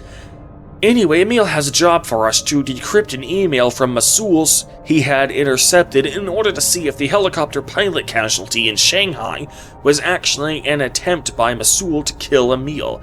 I must admit, I do not have the patience for this damn puzzle at all, especially since, once again, we only have 25 minutes and we still have to do all the same objectives from the previous JBA headquarters missions, save the part about disposing of the pilot's body for obvious reasons, so our time is even more precious. I honestly prefer to just look up a guide online and solve the puzzle that way. When we decrypt the email, we find that Masul is just as in the dark about the pilot's sudden death as Emil is, so his death was quite literally all for nothing. So we break into Enrique's office and get the disarm code for the bomb. Now, I didn't know this on my first playthrough, but you don't actually have to write down the disarm code. As soon as you open up the email, the option to frame Enrique will simply appear on your OPSAT when the time is right. A little heads up for first-time players would have been nice. We also can see that Enrique, being the chick of the 5-man band, is an emotional wreck over the prospect of killing so many innocent people. Really makes you wonder why she signed up to be part of a terrorist organization in the first place if she has such a huge problem with killing people. Anyway, we now have a fingerprint scanner which we'll need in order to access the level 3 security. We can get everyone's fingerprints except Moss just in the area of the compound we were already able to access. When we enter the level 3 area, we overhear Moss and Washington arguing, providing us with the first opportunity, as far as I can tell, to get Moss's voice sample. We then enter Moss's private quarters and have an opportunity to get his fingerprints as well as his personal info. However, as soon as we start snooping around, Moss returns to his room for a quick round with the punching bag, so we have to hide. As we're waiting for him to leave, we overhear him saying to himself that he is suspicious about us, believing that we're up to something. Damn, Fisher! Something about that guy. This plot point ultimately goes absolutely nowhere. Anyway, we then sneak into the security room, get visual proof of the bomb, and get Moss's professional background info by sneaking into his office. If you've already played this level enough times, it's not too hard to plan your route in advance so that you can get the most optimal results. We also have an objective to do the training course a third time, thank God this is the last time we need to do it, and to practice at the firing range yet again, only this time we need to score 120 points. Remember that we only have 30 rounds per magazine. Reloading resets our score, and a bullseye only gives us 5 points. This means that we need to get 24 bullseyes in a row. If you don't plan on using quick save spamming to get through this objective, you had better be one hell of a sharpshooter. And more green dicks and yellow vaginas, because why not? Once the mission wraps up, Emil comes to read the intercepted email, and then we move on to the second choice objective of the game. Either let the ship blow up or stop the ship from blowing up. This would be a difficult choice were it not for the fact that, by this point, most of us will have obtained the means to frame Enrica. In fact, there's no downside to letting the ship blow up at all, unless you don't have the disarm code for some reason and are starved for JBA trust to the point where blocking the explosion would deplete what little trust you have and result in a game over, then there is honestly no benefit to destroying the ship. If you do, there's a good chance you won't qualify for the 11th mission in the game and therefore can't 100% the game. Honestly, it should have been the other way around. I get that the game wants to pressure Sam into doing the noble or heroic thing whenever he can get away with it, but the whole point of being a double agent is that sometimes you have to do things that go against your moral code. Aside from the trust meters, there's really nothing forcing you to side with the JBA when you don't absolutely have to. Unlocking the 11th mission should have required you maintain a nice balance of JBA and NSA trust, not simply requiring you to be the hero in all cases. So now it's time for the elusive Kinshasa mission. This game spent half the campaign building up to this mission. We've built landmines for this mission, we've captured a supertanker for this mission, we've stolen Red Mercury in anticipation of this mission, so this is where it's all going to come full circle. Right? You know? Please, let me be right. Ah, just kidding. Yeah, sure.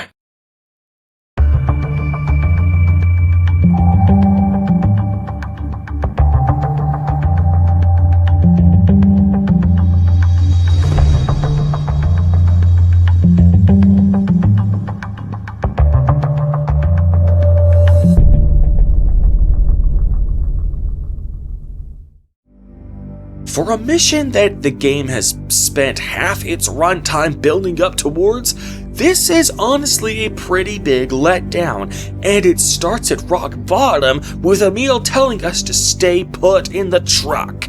This is different from Shanghai, Fisher. I don't want another bloodbath. Wait, Shanghai? I only had to kill one guy in Shanghai, and that was an NSA objective.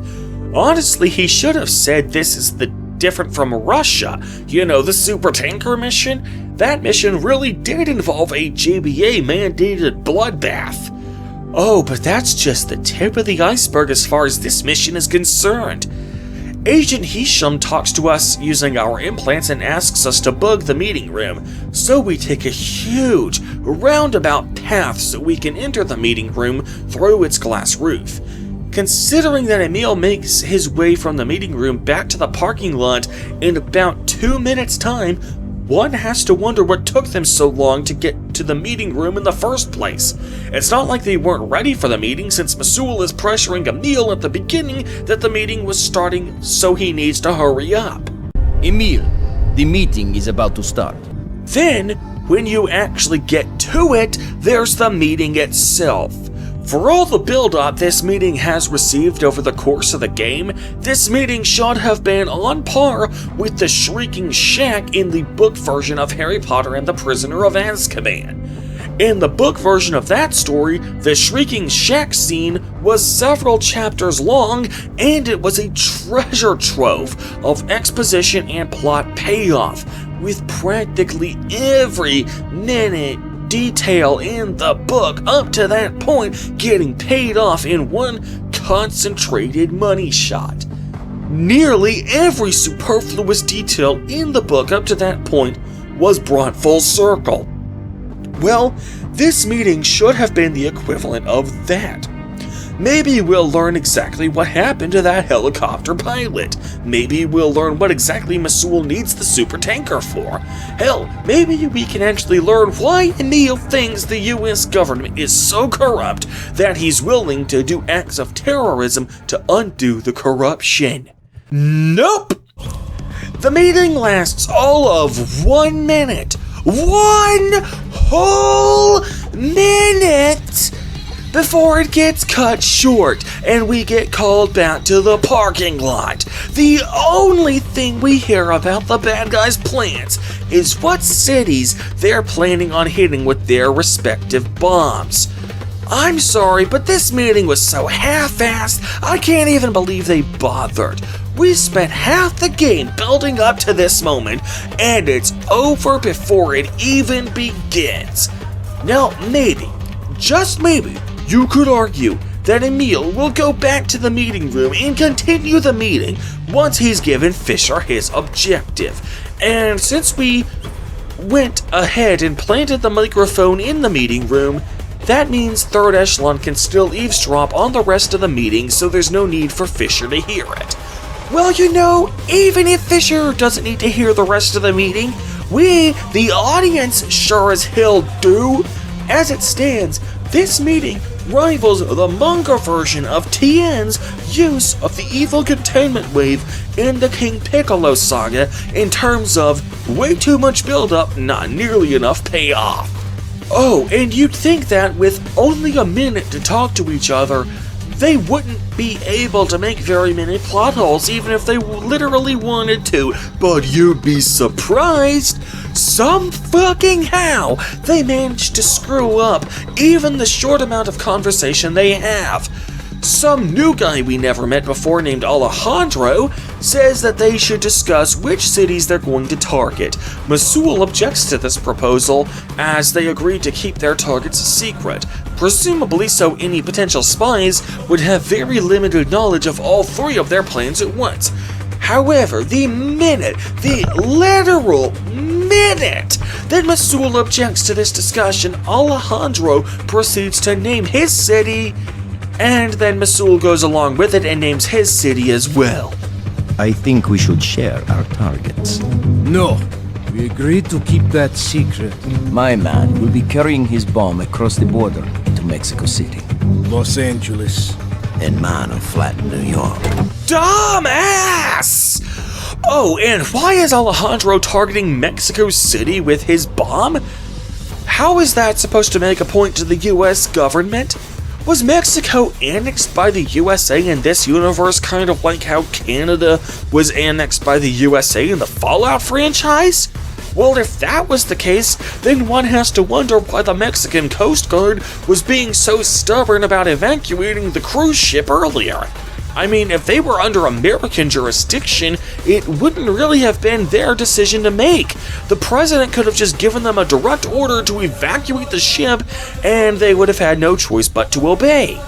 Maybe this might have made more sense if the game developers had allowed this meeting to actually be the climax that it was clearly built up as.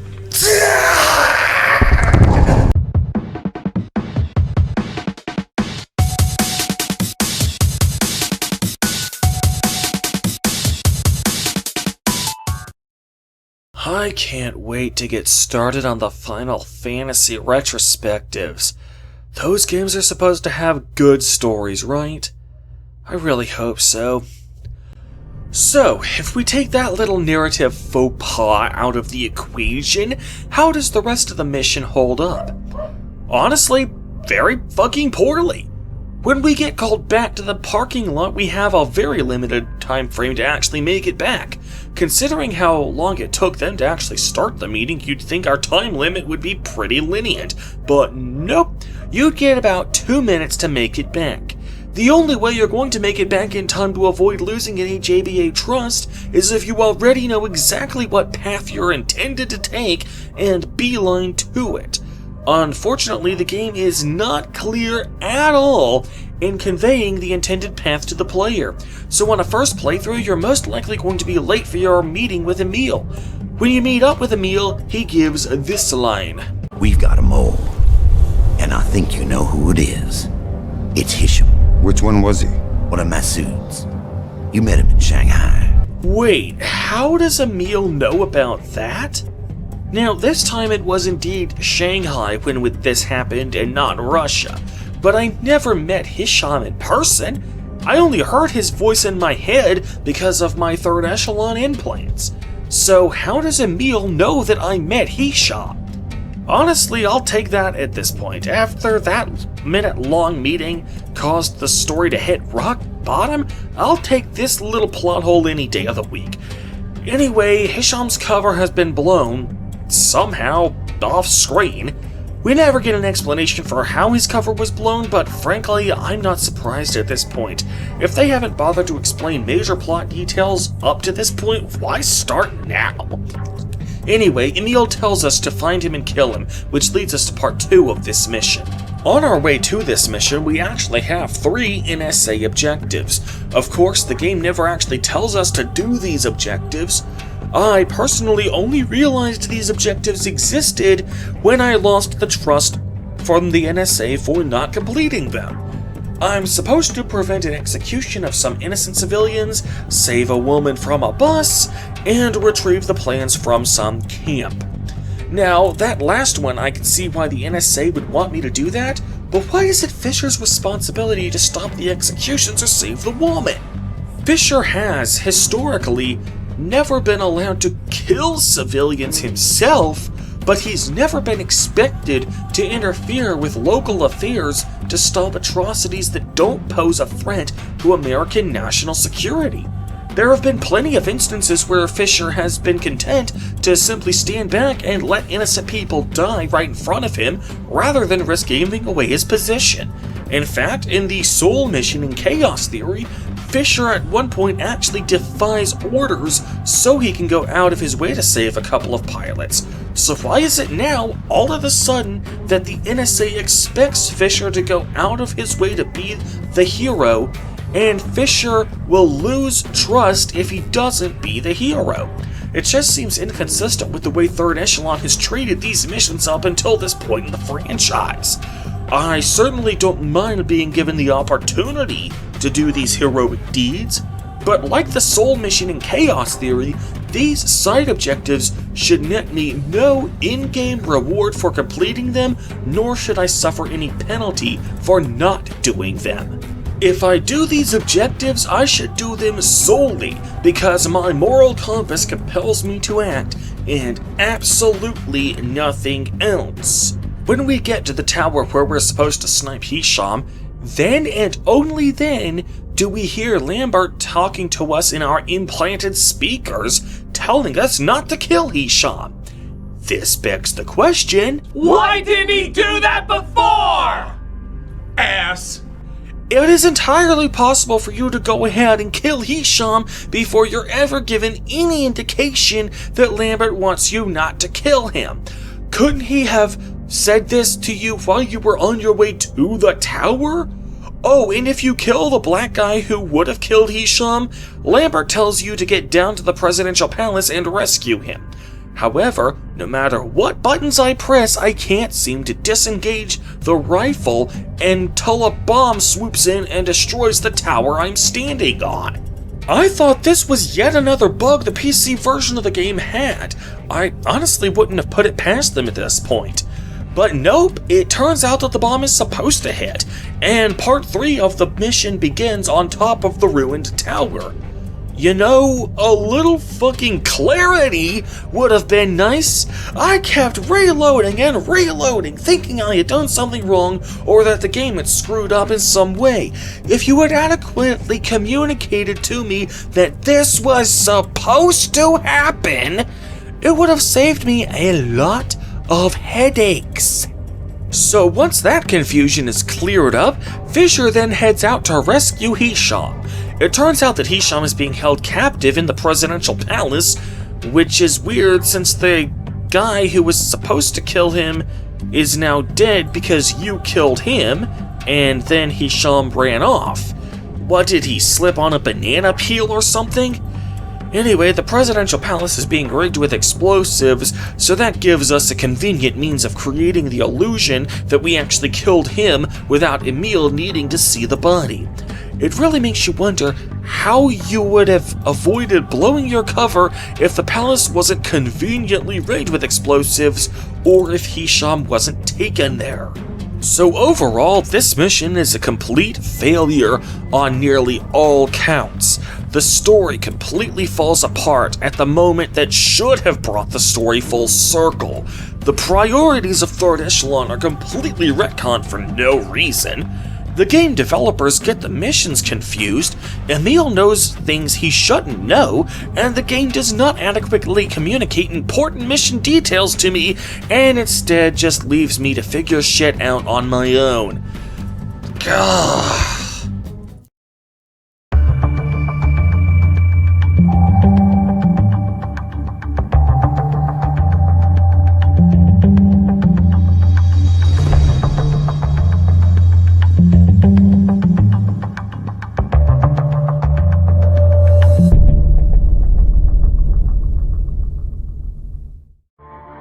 We return to the JBA headquarters and Emil is preparing to make the big move.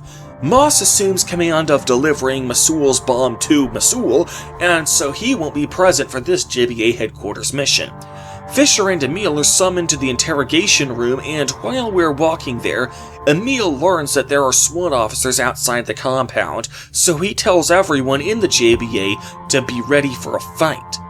Now this is how you set up a climax. Instead of building up a mission for half the game only to have the built-up meeting last only a single minute, this actually feels like a climax. When we get to the interrogation room, we find Lambert. Dun dun dun. Emil gives us a gun and then leaves us to our business. We then have two options: shoot Lambert or shoot Jamie. If we miss and just shoot the wall, Jamie shoots us instead. One has to wonder why he doesn't just shoot Lambert for us. Does he accept that as proof that you're a double agent? Because he didn't seem to accept that as proof when we were tasked with killing the news pilot. Anyway, if you shoot Jamie, the security camera will see you do it and you instantly lose all JBA trust. Since this is the climax, however, losing all JBA trust does not result in a game over, just makes it so that every JBA member will shoot you on sight. Now here's where I actually have a problem with this choice objective. No matter which selection you make, Lambert dies anyway, presumably from the beating he already took. In fact, your bullet doesn't even appear to so much as expedite his death. If you kill Jamie, he lives long enough to tell you to stop the bomb and take out the rest of the JBA. If you shoot Lambert, he still lives just long enough to tell you to take out the rest of the JBA and stop the bomb. So, did you just fire a blank at him? Well, no, that can't be right, because shooting Jamie actually kills him, despite him being in perfect health. So how is that shooting Lambert doesn't seem to do a damn thing? Anyway, you now have a retinal scanner app. You have to kill or knock out the top 5 JBA members in order to scan their retinas. If you kill Jamie in the interrogation room, you need to hurry up and scan his retina immediately before exiting the room, because if you hesitate for even a second, guards will burst down the door and pump you full of lead. Now, in the third JBA mission, if you prevented the ship from exploding, Emil will kill Enrica in anger, so to get her eye retina you'll need to head to the furnace where her body is located. However, if you let the bomb blow up, then as soon as you enter the level 3 security section of the restricted area, she will be standing there and notice you. She says that you're doing your real work, which is kind of alarming. Sam? What are you doing here? Your real work, I guess. I honestly really like how this is handled. This means that she's known all along that you've been a spy. Remember that as the chick of the 5-man band, she is the peacekeeper of the group. She was the one who was most torn up at the prospect of having to take innocent lives just for the cause. She, more than anyone else in the JBA, has expressed regrets over joining the JBA. Of course, now that she already went and joined, that means she's a wanted terrorist, so she can't return to the free world. She would most likely just go to prison where one of Emil's contacts would smuggle into prison and assassinate her. But she also can't defy Emil's orders either, as much as she's morally appalled by them, because Emil will kill her instead. So now she's actively assisting Sam by opening the retina scanner door for him. Now bear in mind, if Enrica survived the 3rd JBA mission, you have a very limited window of opportunity to kill her in order to obtain her retina and therefore 100% the game. Regardless of whose retina we use, we then take the elevator to the level 4 security section of the compound. Bear in mind that, even if you have full JBA trust up to this point, this area is so heavily restricted that merely being spotted in this area means you instantly lose all JBA trust and all JBA members will shoot you on sight, as opposed to the other sections of the restricted area where being spotted, even in this final mission, still only results in them ordering you out of the restricted area. Here, though, all bets are off. They see you, they shoot you, so you'd best be on your guard, as there are no second chances this time around. This is also your only opportunity to obtain Jamie Washington's professional background info. If you didn't kill Jamie in the interrogation room, he can also be found immediately before the sanitation tunnel. As soon as you exit out the sanitation tunnel, you'll see a cutscene where Emil is arguing with some guys in hazmat suits who don't want to die. Emil thinks they're just going to die anyway, so much like the ship's captain in Russia, he plans to sacrifice his own life rather than let the police win. When the cutscene ends, a 10-minute timer appears on screen, which will only end after we successfully disarm the bomb. Now, this bomb disarming segment actually requires 3 minigames in a row to complete. You first have to do a safe cracking minigame in order to open the casing, then a hacking minigame to access the bomb itself, followed by a unique minigame not seen anywhere else in the game, which is similar to the Gamma Sex minigame where you were assembling the mines, but slightly different. Instead of putting the green dick in the yellow vagina, you're basically performing surgery on the bomb, carefully grabbing a shard of kryptonite and slowly pulling it out of the bomb's leg. Of course, that second half of the mission has to be done quickly because if the bomb gets too unstable, it will explode prematurely. You know, this begs the question, if Emil had a means of setting the bomb off immediately, why didn't he just do that instead? This guy really is 70s era Lex Luthor, and not just in looks either, but also in how he insists on everything being done on a timer, when it would honestly be more pragmatic to just do it instantly. Now, remember earlier when I said that the PC version of this game was buggy as hell, and the fact that Emil's bedroom door doesn't open for the player is only one example of such?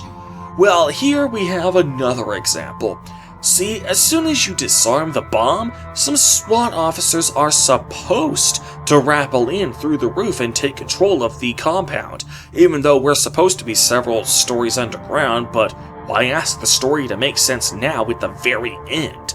However, as it turns out, if you have the game running at any resolution other than 640 by 480, then the camera will pan out, but the SWAT officers will never actually enter the room. The game soft locks because you were playing the game at a resolution the game on its face purported to support. That is total bullshit! The only way to actually get the ending is if the minute you disarm the bomb, you immediately go into the menu and change the resolution to 640 by 480. You have to do this before the camera pans out, otherwise it will be too late, and that happens only a few seconds after you disarm the bomb, so you have a very limited window of opportunity to avoid the game's soft locking.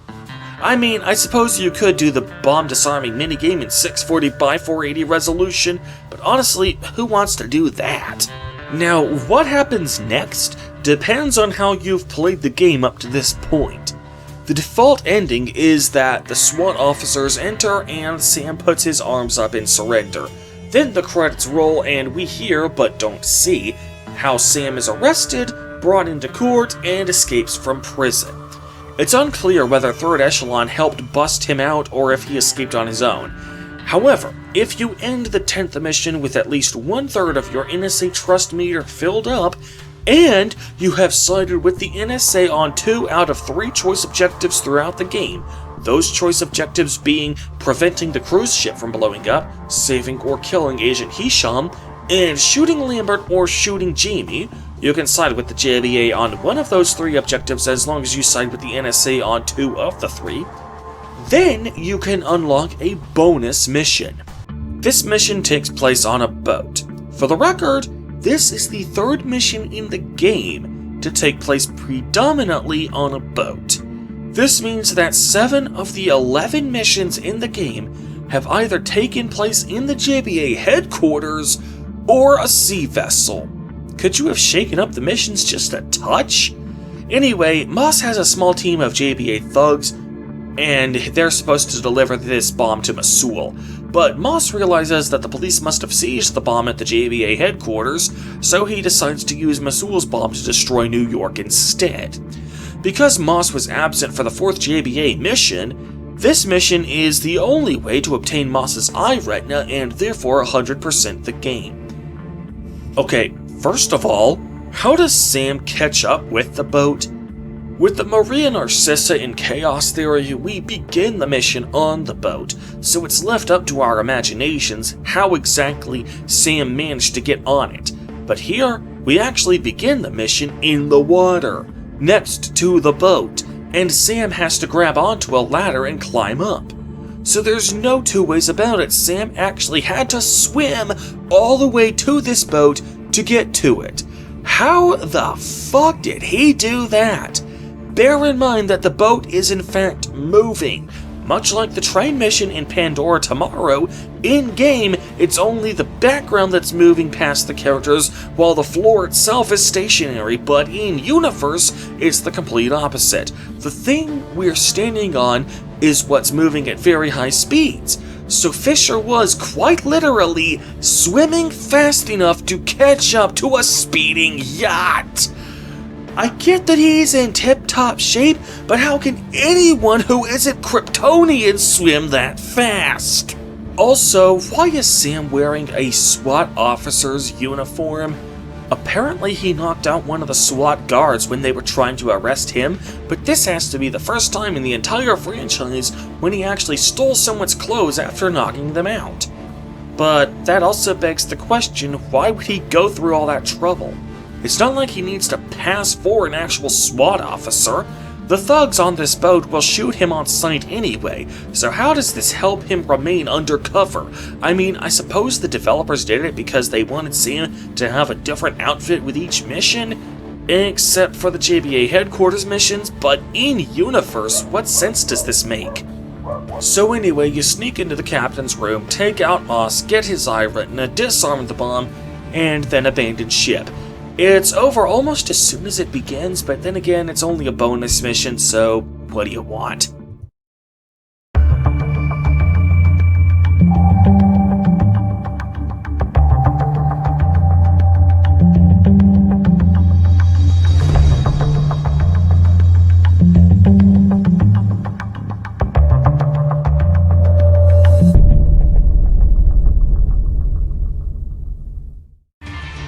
For its first outing on the 7th generation of consoles, Double Agent honestly does an admirable job.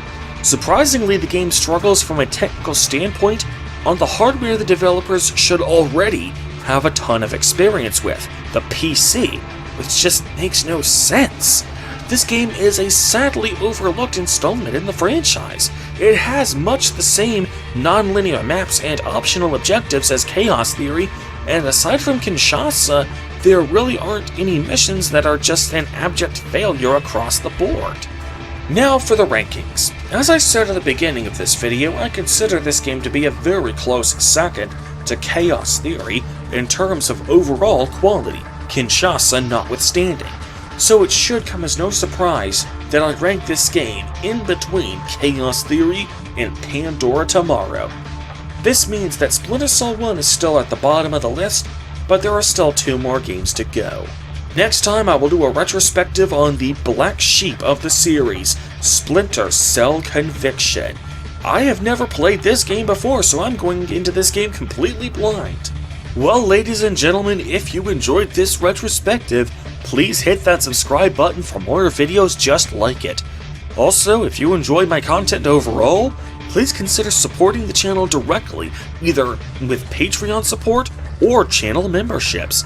Silver and Gold level members and Patreon supporters are allowed to submit requests for video topics, and Gold members and Patreon supporters are allowed to directly assign me video topics that I am guaranteed to cover. In the meantime, however, I am Acer Thorn, and I will see you guys later. Peace!